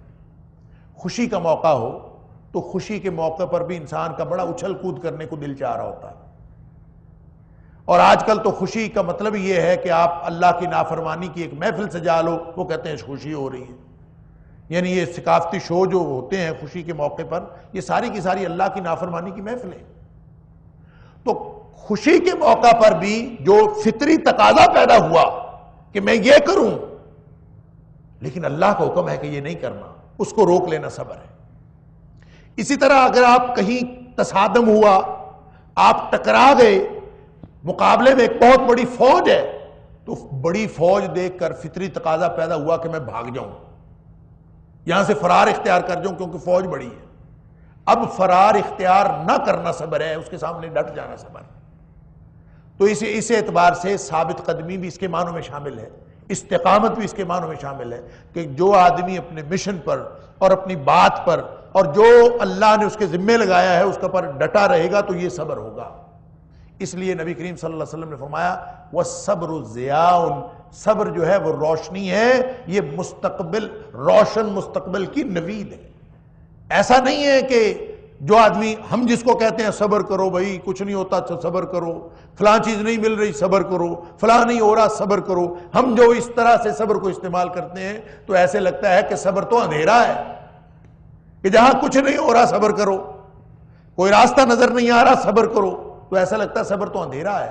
نبی پاک صلی اللہ علیہ وسلم فرماتے ہیں کہ الصبر ضیاء، صبر تو روشنی ہے، اس سے انسان کو روشن مستقبل نظر آتا ہے اگر وہ ڈٹا رہے اپنے مقصد کے اوپر. وَاصْبِرْ كَمَا صَبَرَ أُولُو الْعَزْمِ مِنَ الرُّسُلِ، اس طرح کا صبر کرنا پڑے گا جس طرح سے اولو العزم انبیاء نے صبر کیا. وہ کیا صبر کیا تھا؟ گھر بیٹھ گئے تھے؟ نہیں، ڈٹ گئے تھے اللہ کا دین لے کر، اللہ کے دین پر ڈٹ گئے تھے اور ڈٹ کے انہوں نے پوری دنیا کے سامنے اللہ کا دین پیش کیا. لوگ ٹکرائے، سامنے اگر کوئی ٹکرا بھی جائے. یہاں پہ ایک اور مثال جو اکثر میرے ذہن میں آتی ہے، بخاری اور مسلم کے اندر ایک حدیث ہے، لمبی حدیث بخاری شریف کے اندر، کہ نبی کریم صلی اللہ علیہ وسلم نے پرانے وقتوں کا کوئی قصہ سنا ہے، راہب والا قصہ بڑا معروف ہے. اور اس لمبے قصے میں کہ ایک جادوگر تھا اور جادوگر بوڑھا ہو گیا اور بادشاہ نے جادوگر سے کہا کہ تم اب بوڑھے ہو گئے ہو تو کسی بچے کو جادو سکھا دو. تو وہ اس کو جادو سکھانے لگا. بچہ جادو سیکھنے جاتا تھا، راستے میں ایک راہب بھی بیٹھتا تھا، وہ راہب کے پاس بھی بیٹھنے لگا. ظاہر ہے اس وقت کا دین جو تھا وہ عیسائیت تھی، راہب عیسائی تھا، وہ اللہ کو مانتا تھا، گویا اس وقت کے وہ دین اسلام پر تھا. تو وہ ادھر اس سے اللہ کی باتیں سیکھتا رہا، ادھر سے جادو سیکھتا رہا. اس کو سمجھ نہ آئے کہ جادوگر سچا ہے کہ یہ سچا ہے. ایک دن وہ راستے میں آ رہا تھا تو راستہ بند ہوا تھا، لوگ پریشان کھڑے تھے. کوئی بہت بڑا جانور راستے میں کھڑا تھا اور اس نے سوچا کہ اب آج اس بات کا امتحان میں کر سکتا ہوں اور یہ پتہ معلوم کر لینے کا موقع ہے کہ اللہ، وہ جو راہب کا اللہ سچا ہے، راہب کا دین سچا ہے کہ جادوگر کا دین سچا. بہرحال اس نے وہاں اللہ کا نام لے کر اس جانور کو کوئی اینٹ ماری یا کوئی اس کو کنکری ماری تو وہ جانور نے راستہ چھوڑ دیا. اس کو سمجھ آ گئی کہ جادوگر جھوٹا ہے اور یہ اللہ کا دین سچا ہے. اس کے بعد وہ دین پر کاربند ہو گیا. اللہ تعالیٰ نے اس بچے کے اندر بہت ساری صلاحیتیں پیدا کر دی. وہ لوگوں کے لیے دعا کرتا تھا اللہ سے کی، اور اللہ تعالیٰ اس کو شفا دے دیتا تھا۔ وہ جو دعائیں کرتا تھا وہ مستجاب الدعوات بن گیا۔ کرتے کرتے شہرت جب بادشاہ تک پہنچی، کہتے ہیں بادشاہ کو کوئی وزیر جو مادرزاد اندھا تھا، جو پیدائشی نابینا تھا، اس نے بھی آ کے اس بچے سے دعا کرائی، اس کی آنکھیں واپس لوٹ آئی۔ بادشاہ دیکھ کے حیران ہو گیا۔ خیر لمبی بات ہے، بالآخر اس بادشاہ نے پروگرام یہ بنایا کہ اس لڑکے کو قتل کر دیں، اور اس لڑکے کو قتل کرنے کے لیے اور اس کے ساتھ جتنے لوگ اس پر ایمان لانے والے تھے ان کو بھی اس نے قتل کرنے کے لیے گڑھے کھدوا دیے، جو قرآن پاک کے اندر اصحاب الخدود ہے، گڑھے کھدوا دیے، ان کو قتل کرنے کے لیے آگ میں پھینک دیا، اور اس لڑکے کو قتل کرنے کے لیے مختلف ہیلے تلاش کیے۔ جو بھی طریقہ اختیار کرتے تھے لڑکے کو قتل کرنے کا، لڑکا قتل نہیں ہوتا تھا۔ اللہ اکبر! لڑکے کو قتل کریں، پہاڑ پہ جا کے اس کو پھینکنا چاہیں، پہاڑ ہلنے لگا، پھینکنے والے گر گئے، لڑکا بچ کے پھر آ گیا۔ سمندر میں لے کے پھینکنے کے لیے کشتی ہلی، طوفان آیا، پھینکنے والے سمندر میں گر گئے، یہ بچ گیا۔ اللہ اکبر! ہوتا رہا خیر۔ بالآخر اس لڑکے نے اس بادشاہ سے کہا اگر تم نے مجھے مارنا ہے نا تو میں ایک طریقہ تمہیں بتاتا ہوں۔ وہ طریقہ یہ ہے کہ تم ایسے کرو کہ ساری دنیا کو اکٹھا کرو، سارے لوگوں کو اکٹھا کر کے ان کے سامنے مجھے سولی پہ لٹکاؤ، اور سولی پہ لٹکا کے میرے اوپر تیر چلاؤ، یہ کہہ کے چلاؤ بسم رب ھذا الغلام، اس لڑکے کے رب کے نام پر، اور جب یہ اس طرح کرو گے پھر میں مر جاؤں گا۔ انہوں نے ایسا ہی کیا۔ جب ساری دنیا نے دیکھا کہ اس لڑکے کے نام، رب کے نام پر یہ مرا ہے اور یہ کسی طرح نہیں مر رہا تھا، تو وہ سارے کے سارے لوگ مسلمان ہو گئے اس وقت کے دین کے مطابق۔ تو جب وہ مسلمان ہو گئے تو بادشاہ کو بڑا غصہ آیا۔ لڑکا فوت ہو کے وہ کام کر گیا، بچہ تو فوت ہو گیا لیکن وہ کام کر گیا کہ وہ ساری دنیا پر اللہ کا دین پھیلانا چاہتا تھا، جو اس کے ذمہ تھا وہ کر گیا۔ اس موقع پر پھر انہوں نے جو بادشاہ نے گڑھے کھدوائے اور اس کے اندر سب کو پھینک دیا۔ نبی پاک صلی اللہ علیہ وسلم فرماتے ہیں جب آگ کے گڑھے کھدوا کے آگ میں لوگوں کو پھینکا جا رہا تھا نا، تو ایک ماں جس کی گود میں چھوٹا سا بچہ تھا اس کو بھی آگ میں پھینکا گیا، اور جب اس کو پھینکا جانے لگا تو اس بچے کی وجہ سے ماں کے ذہن میں تردد پیدا ہوا کہ اس کو خیال آیا کہ یہ میرا بچہ ہے، یہ بھی میرے ساتھ جل جائے گا۔ تو ماؤں کو بچوں کا خیال تو اپنی زندگی سے زیادہ ہوتا ہے نا، تو اس کو خیال آیا کہ میں کیا کروں، ذرا سا تردد کیا اس نے۔ نبی پاک صلی اللہ علیہ وسلم فرماتے ہیں کہ اللہ تعالیٰ نے اس بچے کو زبان دے دی، وہ جو گود میں بچہ تھا اس کو اللہ نے زبان دے دی، اور اللہ نے زبان دی تو بچہ بول اٹھا، اور بچہ نے اپنے ماں سے کیا کہا؟ بخاری شریف کے الفاظ ہیں، بچے نے اپنی ماں سے کہا یا امہ اصبری انک انت علی الحق، تو ڈٹ جا، صبر کر، اس لیے کہ تو حق پر ہے۔ اے میری ماں تو صبر کر اس لیے کہ تو حق پر ہے۔ اب اندازہ فرمائیے آگ کے گڑھوں میں پھینکا جا رہا ہے، اور اس وقت بچے کو اللہ نے زبان دی ہے اور لفظ کیا بولے ہیں؟ اصبری، صبر کرو۔ تو صبر کرنے کا مطلب پیچھے ہٹ کے بیٹھ جاؤ، کلمہ نہ پڑھو، اپنے دین سے باز آ جاؤ۔ کیا مطلب ہے؟ اس کا مطلب ہے آگ میں چھلانگ لگا دو، یہ صبر ہے۔ اس وقت آگ میں چھلانگ لگا دینا صبر ہے، اور اس نے آگ میں چھلانگ لگا دی۔ اس لیے جب اللہ ہم سے یہ مطالبہ کرتا ہے نا کہ استعینوا بالصبر والصلاۃ، تو صبر کا مطلب کوئی کام نہ کرنا نہیں ہے، کسی وقت ٹکرا جانا صبر ہوتا ہے، کسی وقت کوئی چھلانگ لگا دینا صبر ہوتا ہے، کسی وقت رک کے بیٹھ جانا صبر ہوتا ہے۔ بس اس کا اصل خلاصہ یہ ہے کہ ہر وہ کام صبر ہے کہ آپ کا فطری رد عمل کچھ اور ہو، اللہ کا حکم کچھ اور ہو، اللہ کے حکم کے مطابق اپنے فطری رد عمل کو روک دینا صبر۔ اسی لیے نبی کریم صلی اللہ علیہ وسلم نے فرمایا تھا، وہ ایک خاتون رو رہی تھی، اس کا بچہ کو فوت ہو گیا، تو نبی پاک صلی اللہ علیہ وسلم نے اس کو کہا صبر کرو۔ کچھ دیر بعد رو کے چپ کر گئی، تو کہتی چلے میں صبر ہی کرتی ہوں۔ نبی پاک صلی اللہ علیہ وسلم نے نہیں، یہ نہیں ہے صبر، انما الصبر عند الصدمۃ الاولی۔ جھٹکا لگتا ہے نا جس وقت غم کا، صورتحال کا، جب جھٹکا لگتا ہے اور پوری انسان کی شخصیت دہل کے رہ جاتی ہے، اس وقت اللہ کے حکم کے مطابق ڈٹے رہنے کا نام صبر ہے۔ عند الصدمۃ الاولی، پہلے جھٹکے پر صبر کرنا ہے۔ وہ پوری زندگی اب اس سے یہ واضح تھا کہ جب امت مسلمہ کو یہ حکم دیا جا رہا ہے کہ تم نے اب صبر سے اور نماز سے مدد حاصل کرنی ہے، تو اس کا مطلب یہ ہوگا کہ امت مسلمہ اس بات کے لیے تیار رہے کہ ان کے اوپر بہت سخت اور بہت ہی کٹھن حالات آنے والے ہیں۔ کٹھن حالات میں صبر ہوتا ہے، خوشی کے وقت بھی صبر ہوتا ہے، چھوٹے چھوٹے معاملات بھی صبر کے ہوتے ہیں، لیکن امت کی سطح پر جب بات ہو رہی ہے تو امت کی سطح پر ایک تصادم کی نشاندہی کی جا رہی ہے۔ ایک تصادم آئے گا، ایک ایسے حالات آئیں گے، سخت حالات، جہاں تمہارے پاس دو ہی ٹولز ہوں گے، ایک تو ڈٹ جانا اور دوسرا والصلاۃ اور نماز پڑھنا۔ صلاۃ کیا ہے؟ اس کے اہل لغت نے 22 معنی لکھے ہیں۔ صلاۃ کا لفظی معنی اس کے 22 معنی ہیں، لیکن اصل معنی کیا ہے صلاۃ کا؟ وہ ہے جو نبی کریم صلی اللہ علیہ وسلم نے بتایا، کیا کہ صلو کما رأیتمونی اصلی، جیسے مجھے نماز پڑھتا دیکھتے ہو ویسے نماز پڑھا کرو۔ تو یہ ہے اصل میں نماز کے ذریعے مدد حاصل کرنا۔ حدیث میں آتا ہے اذا حضبہ امر، کہ نبی پاک صلی اللہ علیہ وآلہ وسلم کو جب کوئی معاملہ پیش آتا تھا تو صحابی کہتا ہے اذا حضبہ امر صلی، جب بھی نبی پاک صلی اللہ علیہ وسلم کو کوئی اہم معاملہ درپیش ہوتا تھا آپ فوراً نماز پڑھنا شروع کر دیتے۔ نماز میں اللہ تعالیٰ وہ سارے مسئلے حل کر دیتے۔ عمر فاروق رضی اللہ تعالیٰ عنہ کے بارے میں آتا ہے کہ 22 لاکھ مربع میل کی سرزمین کے اکیلے خلیفہ تھے، اور آپ کو جب بھی کوئی اہم معاملہ ہوتا تھا آپ اٹھ کے نماز پڑھتے تھے۔ اللہ تعالیٰ نماز کے اندر کوئی ایسی حکمت سجھا دیتا تھا کہ آپ نماز کے بعد اس پالیسی کا اعلان کر دیتے تھے۔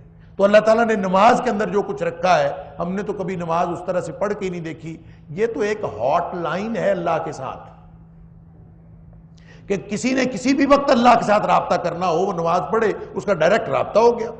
اب تو باتیں ہو رہی ہیں دو بدو، الحمدللہ رب العالمین کہتا ہے، اللہ تعالیٰ کہتا ہے حمدنی عبدی، میرے بندے نے میری تعریف کی۔ انسان ادھر سے بات کرتا ہے، ادھر سے اللہ کریم بات کرتا ہے۔ گویا اللہ سے ملاقات کا شارٹ کٹ اور ہاٹ لائن ہے نماز۔ اس کے ذریعے سے بھی تمہیں مدد حاصل ہوگی اور صبر کے ذریعے سے بھی تمہیں مدد حاصل ہوگی۔ نبی پاک صلی اللہ علیہ وسلم نے فرمایا، ایک دن صحابہ کرام بیٹھے تھے، نبی پاک صلی اللہ علیہ وسلم نے فرمایا ان من ورائکم ایام الصبر، کہ لوگوں تمہارے بعد ایک ایسا دور آنے والا ہے جو ڈٹنے کا دور ہے، صبر، ڈٹنے کا دور، دین پر قائم رہنے کا دور۔ لیکن ساتھ فرمایا والصبر فیہن کقبض علی الجمر، وہ دور اتنا سخت اور اتنا کٹھن آنے والا ہے کہ اس دور میں دین پر قائم رہنا اتنا مشکل ہوگا جتنا آگ کا انگارہ ہاتھ میں پکڑنا مشکل ہے۔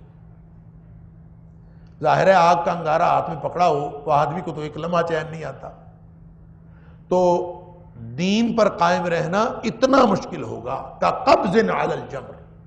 لیکن ساتھ فرمایا للعامل فیہن اجر 50، اس دور میں بھی جو اللہ کے دین پر عمل کرے گا نا، یہ ہے صبر جس کا اللہ تعالیٰ مطالبہ کر رہے ہیں، یا ایھا الذین آمنوا استعینوا بالصبر والصلاۃ۔ دو ٹولز تمہیں دیے ہیں، اور ٹول کیا ہے؟ اللہ کی مرضی کے مطابق زندگی گزارو، بات وہی ہے فاذکرونی اذکرکم، تم اللہ کی مرضی سے زندگی گزارو اور اسی پر ڈٹے رہو، یہی صبر ہے۔ تو نبی پاک صلی اللہ علیہ وسلم نے فرمایا للعامل فیہن اجر 50، جو اس دور میں بھی اللہ کے دین پر عمل کرے گا اس کے لیے 50 لوگوں جتنا اجر ہے۔ صحابی پوچھتا ہے اللہ کے رسول صلی اللہ علیہ وسلم، یہ 50 لوگ جن کے برابر اس کو اجر ملے گا، یہ اس دور کے 50 ہیں یا ہمارے دور کے 50؟ 50 منا او 50 منہم، ان کے 50 یا ہمارے 50؟ تو نبی کریم صلی اللہ علیہ وآلہ وسلم نے فرمایا صحابہ کرام کو مخاطب ہو کے 50 منکم، تمہارے 50، یعنی صحابہ کرام 50 صحابہ کرام جتنا اجر ملے گا جو اس دور میں بھی اللہ کے دین پر ڈٹا رہے۔ مجھے یوں لگتا ہے کہ جتنا صبر کا موقع اور ڈٹنے کا جو موقع ہے وہ آج ہے اللہ کے دین پر ڈٹنے کا، اتنا موقع شاید کبھی نہیں تھا، اور شاید یہی وہ موقع ہے اور یہی وہ دور ہے جس کے بارے میں نبی پاک صلی اللہ علیہ وسلم نے نشاندہی فرمائی تھی کہ ڈٹنے کا دور آنے والا۔ میں ایک اور حدیث یہاں پہ اس لیے بتانا چاہوں گا کہ آپ اس دور کا اندازہ کر لیجئے یہ ڈٹنے کا دور کیوں ہے، کہ نبی پاک صلی اللہ علیہ وسلم نے فرمایا کہ لوگوں کے اوپر ایک ایسا دور آنے والا ہے جو دھوکے کا دور ہوگا، سنون خداع، دھوکے کے سال آئیں گے۔ شاید ہم آج اس دھوکے کے دور میں زندگی گزار رہے ہیں، اور دھوکے کے دور کی نشاندہی نبی کریم صلی اللہ علیہ وسلم نے یہ فرمائی کہ آپ نے فرمایا کہ یصدق فیہا الکاذب ویکذب فیہا الصادق، اس میں اس دور میں جو سچا ہوگا نا اس کو ساری دنیا جھوٹا سمجھے گی، اور جو جھوٹا ہوگا اس کو ساری دنیا سچا سمجھے گی، بلکہ لوگ سچائی کی سفارشیں کریں گے اس کی، اور اس کے سرٹیفکیٹ پیش کریں گے، ثبوت پیش کریں گے۔ اور اسی طرح آپ نے فرمایا وَيُؤْتَمَنُ فِيهَا الْخَائِنُ وَيُخَوَّنُ فِيهَا الْأَمِينُ، جو دیانتدار ہوگا اس کو بددیانت سمجھا جائے گا، اور جو بددیانت ہوگا اس کو دیانتدار سمجھا جائے گا۔ اللہ اکبر! گویا اس دور میں جو سچا ہے نا وہ تیار رہے اس صورتحال کا سامنا کرنے کے لیے کہ اس کو جھوٹا سمجھا جائے گا اور کہا جائے گا، اور جو دیانتدار ہے نا وہ اس صورتحال کا سامنا کرنے کے لیے تیار رہے کہ کسی بھی وقت کوئی بھی صورتحال ایسی آئے گی کہ اس کو لوگ ثابت کر دیں گے کہ تو بددیانت ہے۔ اس سے مشکل کوئی دور بھی ہوگا جو اللہ کے دین پر ڈٹنے کے لیے، وہ اس سے زیادہ مشکل ہو کا قبض علی الجمر، جیسے آگ کا انگارہ ہاتھ میں پکڑنا۔ اللہ! اور پھر جا کے 50 صحابہ جتنا اجر ملتا ہے، میں یہ سمجھتا ہوں یہ تو اللہ نے ڈٹنے کا دور ہمیں عطا فرمایا ہے۔ ہم وہ خوش نصیب ہیں کہ جن کو اللہ نے ڈٹنے کا دور نصیب فرمایا ہے، کہ دین پر آج اگر ہم کسی ایک عمل پر ڈٹ گئے تو 50 صحابہ جتنا اجر ہے۔ اللہ اکبر! یہ اس سے پہلے کسی کو یہ نہیں ملا۔ نبی کریم صلی اللہ علیہ وسلم کی 2 حدیثیں اور بھی سن لیجئے اسی مضمون کے اعتبار سے، کہ جو آج کے دور کے حوالے سے نبی کریم صلی اللہ علیہ وسلم نے خوشخبریاں دیں کہ آج تم اگر ڈٹو گے تو 50 صحابہ جتنا اجر ملے گا۔ اسی طرح نبی کریم صلی اللہ علیہ وسلم نے فرمایا کہ جس نے مجھے دیکھا اور مجھ پر ایمان لایا، بڑی خوش بختی کی بات ہے نا۔ طوبی لمن رآنی وآمن بی، جس نے مجھے دیکھا اور مجھ پر ایمان لایا کتنا خوش بخت ہے، اس کے لیے بڑی خوشخبری ہے۔ لیکن فرمایا جنہوں نے مجھے دیکھا بھی نہیں پھر بھی مجھ پر ایمان لائے ہیں، طوبی 7 مرات، اس ان کے لیے 7 دفعہ خوشخبری ہے، لمن لم یرنی ثم آمن بی، جس نے مجھے دیکھا بھی نہیں ہے پھر بھی مجھ پر ایمان لایا ہے۔ اللہ اکبر! اور پھر ایک وہ حدیث جو نبی پاک صلی اللہ علیہ وسلم نے فرمایا کہ اسلام جب آیا تھا نا اس وقت بھی معاشرے میں مس فٹ تھا۔ اللہ اکبر! سمجھ لیجئے مسلمانوں اللہ کی مدد کیسے آتی ہے۔ یا ایھا الذین آمنوا استعینوا بالصبر والصلاۃ، اللہ کے دین پر ڈٹنے سے اللہ کی مدد آتی ہے۔ نبی پاک صلی اللہ علیہ وسلم نے فرمایا بدا الاسلام غریبا وسیعود غریبا، جب یہ اسلام آیا تھا اس وقت بھی یہ اجنبی تھا، معاشرے میں اس کو کوئی جانتا نہیں تھا، اور جہاں اسلام کا تعارف کروایا جاتا تھا لوگ اس کو اجنبی سمجھ کے چھوڑ دیتے تھے۔ معاشرے کے اندر مس فٹ تھا، معاشرے کے فیشن کے خلاف تھا۔ پھر اللہ نے اسلام کو عزت دی، پھر معاشرے کا فیشن وہ بن گیا جو اسلام کا فیشن تھا۔ لیکن آپ نے فرمایا وَسَيَعُودُ غریبا، ایک وقت آئے گا کہ اسلام پھر اجنبی ہو جائے گا، پھر یہ معاشرے کے اندر لوگ اس کو قبول نہیں کریں گے، اس کو اجنبی سمجھیں گے۔ مجھے لگتا ہے کہ آج کا معاشرہ شاید وہی معاشرہ ہے کہ جتنی اہل اسلام کو جس طرح سے نکو بنا دیا گیا ہے، اور جس طرح سے اہل اسلام کے ساتھ ایک پوری دنیا کے اندر نفرت پیدا کر دی گئی ہے، اور جو شخص مسلمان ہونے کا دعویٰ کرے اور اسلام کے اوپر واقعتاً عمل کرنے والا ہو، وہ پوری دنیا کے لیے وہ سب سے زیادہ خطرہ وہ ہے کہ وہ کہتے ہیں کہ یہ اسلام پر عمل کرنے والا۔ لیکن نبی کریم صلی اللہ علیہ وسلم نے فرمایا طوبی للغرباء، جن لوگوں کو معاشرے کے اندر اس طرح سے مذاق اڑایا جاتا ہے اور دین پر عمل کرنے کی وجہ سے لوگوں کو اجنبی سمجھا جاتا ہے، طوبی للغرباء، ان کے لیے خوشخبری ہے۔ کیا خوشخبری ہے؟ کہ ظاہر ہے کہ وہ دنیا میں بھی کامیاب ہوں گے تو انشاءاللہ آخرت میں بھی کامیاب ہوں گے، یہی خوشخبری۔ تو صحابی نے پوچھا اللہ کے رسول صلی اللہ علیہ وسلم من الغرباء، اس کی نشانی بھی بتا دیجئے، یہ غربا کون ہیں کہ جن کو اللہ نے یہ خوشخبری دی ہے؟ تو نبی کریم صلی اللہ علیہ وسلم، مختلف روایات ہیں، ایک روایت میں آتا ہے مختلف جوابات نبی پاک صلی اللہ علیہ وسلم نے دیے، ایک روایت میں آتا ہے کہ نبی پاک صلی اللہ علیہ وسلم نے یہ جواب دیا، آپ نے فرمایا غربا وہ ہیں الذین یحیون سنتی ویعلمونہا عباد اللہ، یہ وہ لوگ ہیں معاشرے کے مسفٹ لوگ جو میرا فیشن زندہ کرتے ہیں، میرا طریقہ زندہ کرتے ہیں، الذین یحیون سنتی ویعلمونہا عباد اللہ، اور پوری دنیا کو بتاتے ہیں کہ اللہ کے رسول صلی اللہ علیہ وسلم کا طریقہ یہ ہے۔ اللہ تعالی ہم سب کو ان میں سے بنائے۔ مدد اللہ کی اس کے ذریعے سے آتی ہے، اور امت مسلمہ کو ڈائریکٹ خطاب کیا جا رہا ہے کہ اگر تم نے اللہ کی مدد لینی ہے تو یہ دو ٹولز تمہیں اپنانے پڑیں گے، ایک صبر ہے اور دوسرا نماز ہے، اور ان دونوں کے ذریعے سے ان اللہ مع الصابرین، اور اگر تم ان دونوں کو اپناؤ گے تو اللہ کا وعدہ ہے کہ اللہ صبر کرنے والوں کے ساتھ ہوتا ہے۔ گویا جو دین پر ڈٹتے ہیں ان کے ساتھ ہوتا ہے ہر وقت اللہ تعالیٰ۔ موسیٰ علیہ السلام اور ہارون علیہ السلام جب جانے لگے تھے نا فرعون کے دربار میں، تو فرعون بڑا سرکش تھا، انہوں نے خطرے کا اظہار کیا کہ اللہ ہمیں ڈر ہے کہ وہ کہیں ہمارے خلاف کوئی زیادتی نہ کرے، کوئی ایسا مسئلہ نہ ہو۔ تو اللہ تعالیٰ نے فرمایا کہ نہیں، تم جاؤ، میں تمہیں دیکھ رہا ہوں، تمہاری باتیں بھی سن رہا ہوں، اسمع و ارا انی معکما، میں تم دونوں کے ساتھ ہوں۔ اور کیسے ساتھ ہوں؟ اسمع و ارا، تم جب جاؤ گے تو تمہاری ہر بات جو مکالمہ ہو رہا ہے میں وہ بھی سن رہا ہوں اور میں تمہیں دیکھ بھی رہا ہوں۔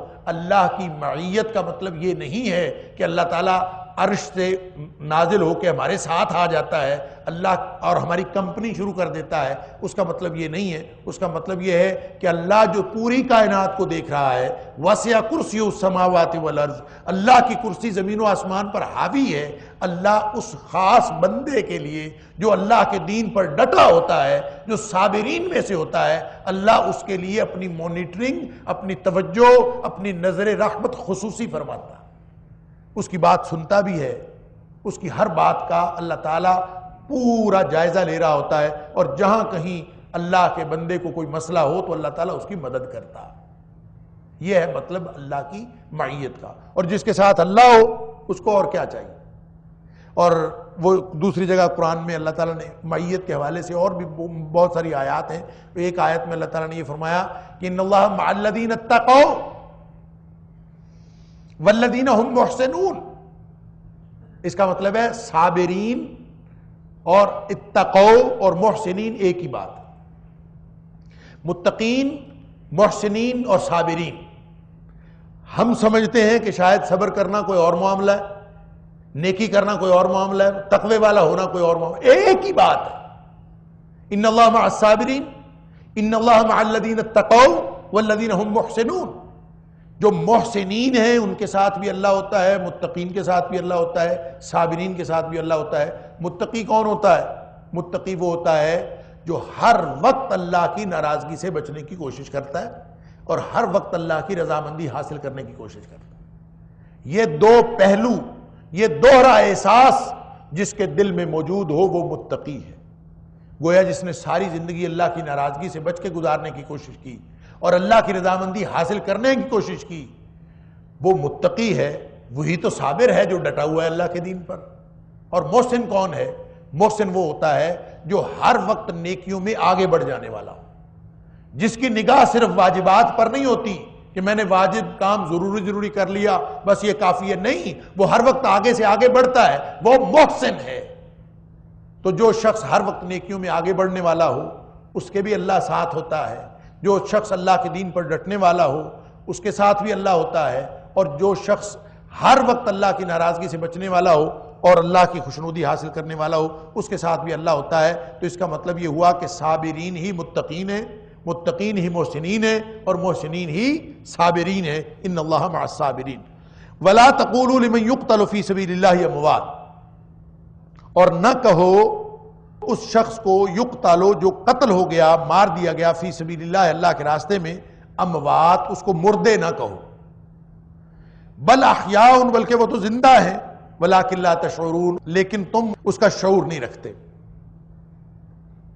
وہ جو بات پہلے میں نے عرض کی تھی کہ اب یہ ذمہ داری جب امت مسلمہ کو سونپی گئی ہے تو یا ایھا الذین آمنوا استعینوا بالصبر والصلاۃ، یہ حکم ہی بتا رہا ہے کہ اب ٹکراؤ ہوگا، تصادم ہوگا، اب قوموں کے ساتھ جنگ ہوگی. اور یہ اگلی آیت جو ہے وہ اس کو اور زیادہ واضح کر رہی ہے کہ اگر جنگ ہو، لڑائیاں ہوں اور ان لڑائیوں میں تمہارے کوئی لوگ شہید ہو جائیں، اللہ کے رستے میں مارے جائیں، تو ان کو مردہ نہ کہو. مفسرین نے لکھا ہے کہ یہ جو غزوہ بدر کے اندر 14 مسلمان شہید ہوئے تھے، ان کے بارے میں کچھ لوگوں نے ایسی باتوں کا اظہار کیا کہ ان کا کیا بنا کہ انہوں نے اپنی زندگیاں گنوا دیں. بعض کافروں نے یہ تک کہا کہ دیکھو وہ اپنی زندگیوں سے محروم ہو گئے اور وہ کتنے گویا ان کی قسمت نے ان کا ساتھ نہیں دیا کہ وہ زندگیاں ہار بیٹھے. اس طرح کی ان کے بارے میں الٹی سیدھی باتیں کی.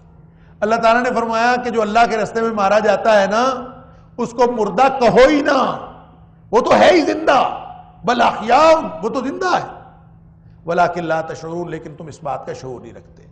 تو گویا یہ تو تسلی دینی مقصود تھی کہ جو لوگ ان کے بارے میں باتیں کر رہے ہیں کہ وہ زندگی ضائع کر بیٹھے ہیں، زندگی ضائع نہیں ہوئی، ان کی زندگی تو بن گئی ہے. جن لوگوں کو شہادت نصیب ہوئی ہے ان کی زندگی تو بن گئی ہے. دوسرا اس کے اندر اشارہ یہ ہے کہ جب کبھی بھی امت مسلمہ اپنے اصل مشن پر آئے گی، وہ نبی اکرم صلی اللہ علیہ وآلہ وسلم کا دور ہو، وہ صحابہ کرام کا دور ہو، یا وہ قیامت تک آنے والی امت مسلمہ کا دور ہو، جب کبھی امت مسلمہ اللہ کے دین پر ڈٹنے کی بات کرے گی اور وہ کردار پیش کرے گی جس کردار کا مطالبہ اللہ کریم نے کیا ہے، تو یہ ہو ہی نہیں سکتا کہ دنیا کی دوسری قوموں کے ساتھ ان کا تصادم نہ ہو. ٹکراؤ تو ہوگا. ایک مرحلہ آتا ہے جب ٹکراؤ آ جاتا ہے. سورۃ العصر کیا ہے؟ ہر انسان خسارے میں الا الذین آمنوا، جنہوں نے مان لیا، وعملوا الصالحات، کردار بھی بنا لیا، دوسرا مرحلہ. وتواصوا بالحق، اب دنیا والوں کو تو بتائیں گے نا حق یہ ہے، یہ تیسرا مرحلہ.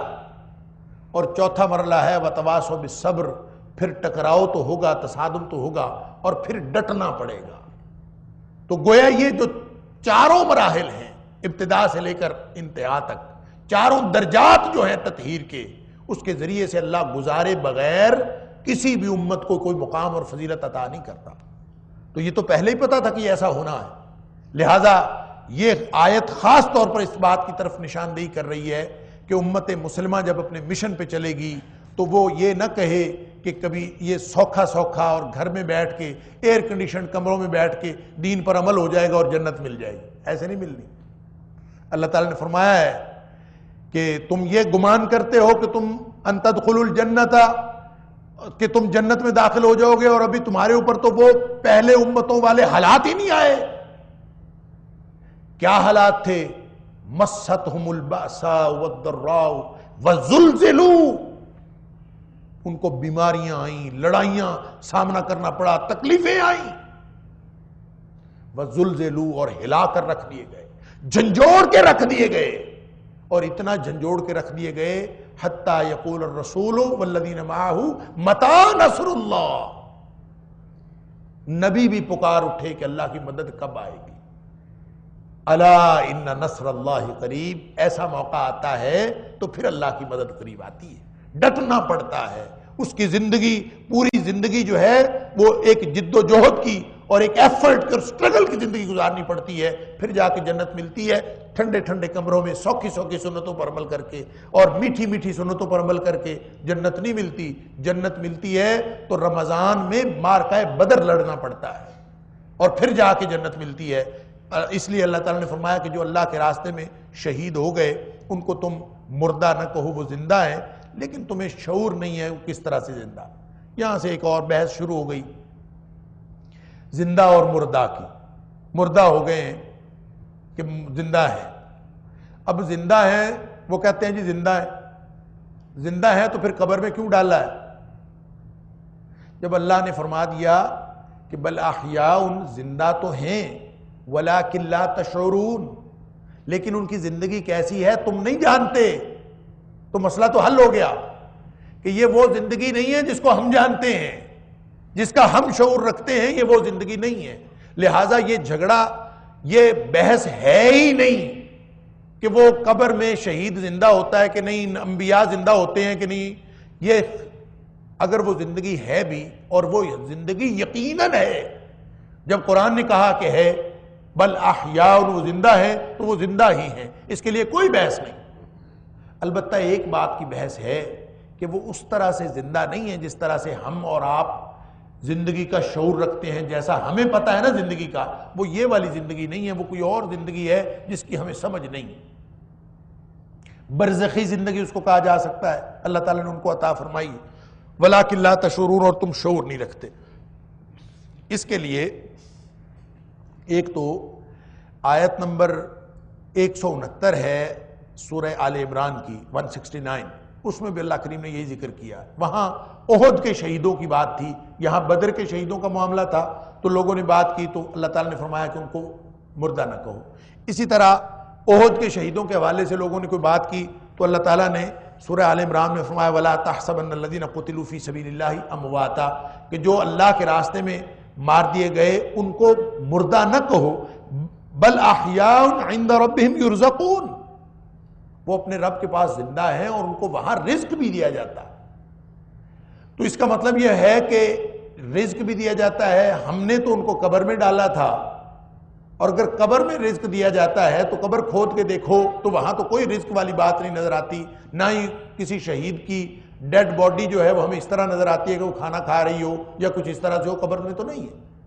تو اس کا مطلب ہے وہ زندگی کیسی ہے ہم اس کا شعور نہیں رکھتے۔ ہم کیوں نہیں تسلیم کر لیتے اس بات کو کہ ہم اس کا شعور نہیں رکھتے؟ لیکن اس کا دوسرا پہلو یہ ہے کہ یہ زندگی اور موت کا جھگڑا ہمیں کرنا ہی نہیں چاہیے، اس لیے کہ جو اس دنیا سے چلا گیا ہے نا، اس کو اللہ نے موت دی ہے، موت کے بعد وہ زندہ ہے۔ یہ صرف نبیوں کا، شہیدوں کا معاملہ نہیں ہے، ہر شخص زندہ ہے، جو بھی گیا وہ زندہ ہے، مجرم بھی زندہ ہے، اللہ کے نافرمان بھی زندہ ہے۔ اللہ تعالیٰ قرآن میں کہتا ہے، سورہ بقرہ کی آیت نمبر 28 ہے، کنتم امواتا فاحیاکم، تم مردے تھے پہلے، تم کچھ بھی نہیں تھے، پھر اللہ نے زندگی دی، ثم یمیتکم، پھر وہ مارے گا، ثم یحییکم، پھر تمہیں زندہ کر دے گا۔ تو پھر یہ زندہ اکیلا شہید کو تو نہیں کیا نا، اکیلا کسی نبی کو تو نہیں کیا، ہر شخص کو کیا۔ بلکہ سورہ مومن کے اندر آیت نمبر 11 ہے، آپ ذرا سنیے اور سمجھنے کی کوشش کیجئے۔ اللہ تعالیٰ فرماتا ہے کہ مجرم کہیں گے، مجرم کہیں گے قالوا ربنا امتنا سنتین وَأَحْيَيْتَنَا سْنَتَيْنِ، کہ اللہ تو نے ہمیں 2 دفعہ مارا، 2 دفعہ زندہ کیا۔ اور یہ کہہ کون رہے ہیں؟ یہ مجرم ہیں، کیونکہ آگے فرمایا فَاعْتَرَفْنَا بِذُنُوبِنَا، ہم اپنے گناہوں کا اعتراف کرتے ہیں۔ یعنی جو گناہگار ہیں اور مجرم ہیں نا، وہ بھی اللہ کے دربار میں کہہ رہے ہیں کہ اللہ تو نے ہمیں 2 دفعہ مارا اور 2 دفعہ زندہ کیا، وہی 2 دفعہ جو سورہ بقرہ میں فرمایا کہ کنتم امواتا فاحیاکم ثم یمیتکم ثم یحییکم، یہی وہ کہتے ہیں امتنا اثنتین واحییتنا اثنتین، 2 دفعہ ہمیں زندہ کیا، 2 دفعہ مارا۔ تو اس کا مطلب یہ ہے کہ اس موت کے بعد آگے مجرم بھی زندہ ہوتے ہیں۔ نبی اکرم صلی اللہ علیہ وسلم نے فرمایا مومن جو ہوتا ہے نا، وہ تو اس کو تو اللہ تعالیٰ جنت میں لے جاتا ہے، مومن کی روح جو ہے وہ جنت میں ایک پرندے کی شکل اختیار کر لیتی ہے اور جنت کے درختوں کے ساتھ جھولتی رہتی ہے۔ یہ برزخی زندگی ہے۔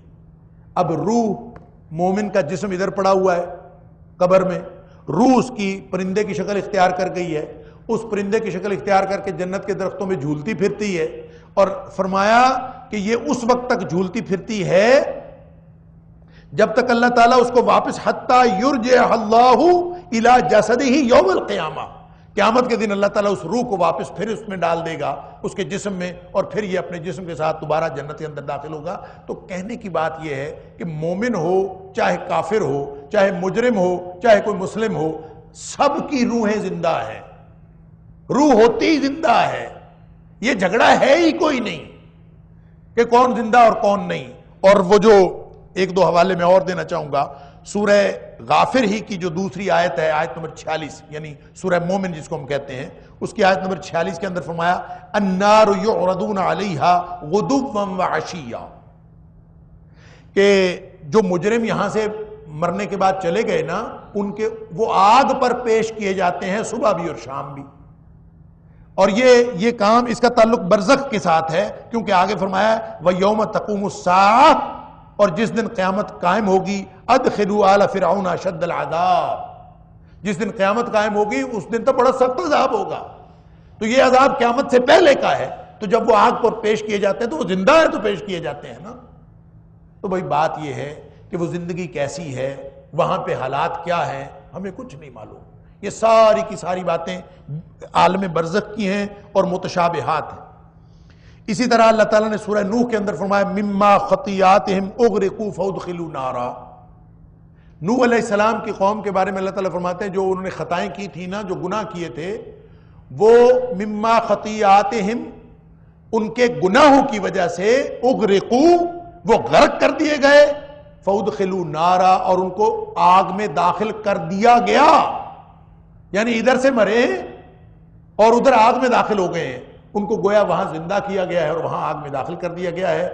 اقبال نے کہا تھا موت کو سمجھے ہے غافل، اختتام زندگی ہے یہ شام زندگی، صبح دوام زندگی. ادھر سے آنکھیں بند ہوتی ہیں تو ہمیشہ کی زندگی کی آنکھیں کھل جاتی ہیں، پھر ہمیشہ رہنا ہے وہاں سب زندہ ہے، عالم برزخ میں سب زندہ ہے. اس کے لیے کوئی، البتہ یہ فرق ہے کہ جو مومن ہیں اور جو شہید ہیں ان کی زندگی کا، خاص طور پہ جو شہیدوں کی زندگی کا اللہ کریم نے یہاں پہ تذکرہ کیا ہے، یہ بطور تکریم اور بطور فضیلت کے کیا. مجرم وہاں پہ زندہ ہے اپنے جرم کی سزا بھگتتے ہوئے. وہ جو نبی کریم صلی اللہ علیہ وسلم نے فرمایا تھا نا کہ یہ جو قبر ہے نا، انما القبر روضۃ من ریاض الجنہ او حفرۃ من حفر النار، یا تو یہ جنت کے باغوں میں سے ایک باغ ہے قبر، یا جہنم کے گڑھوں میں سے ایک گڑھا.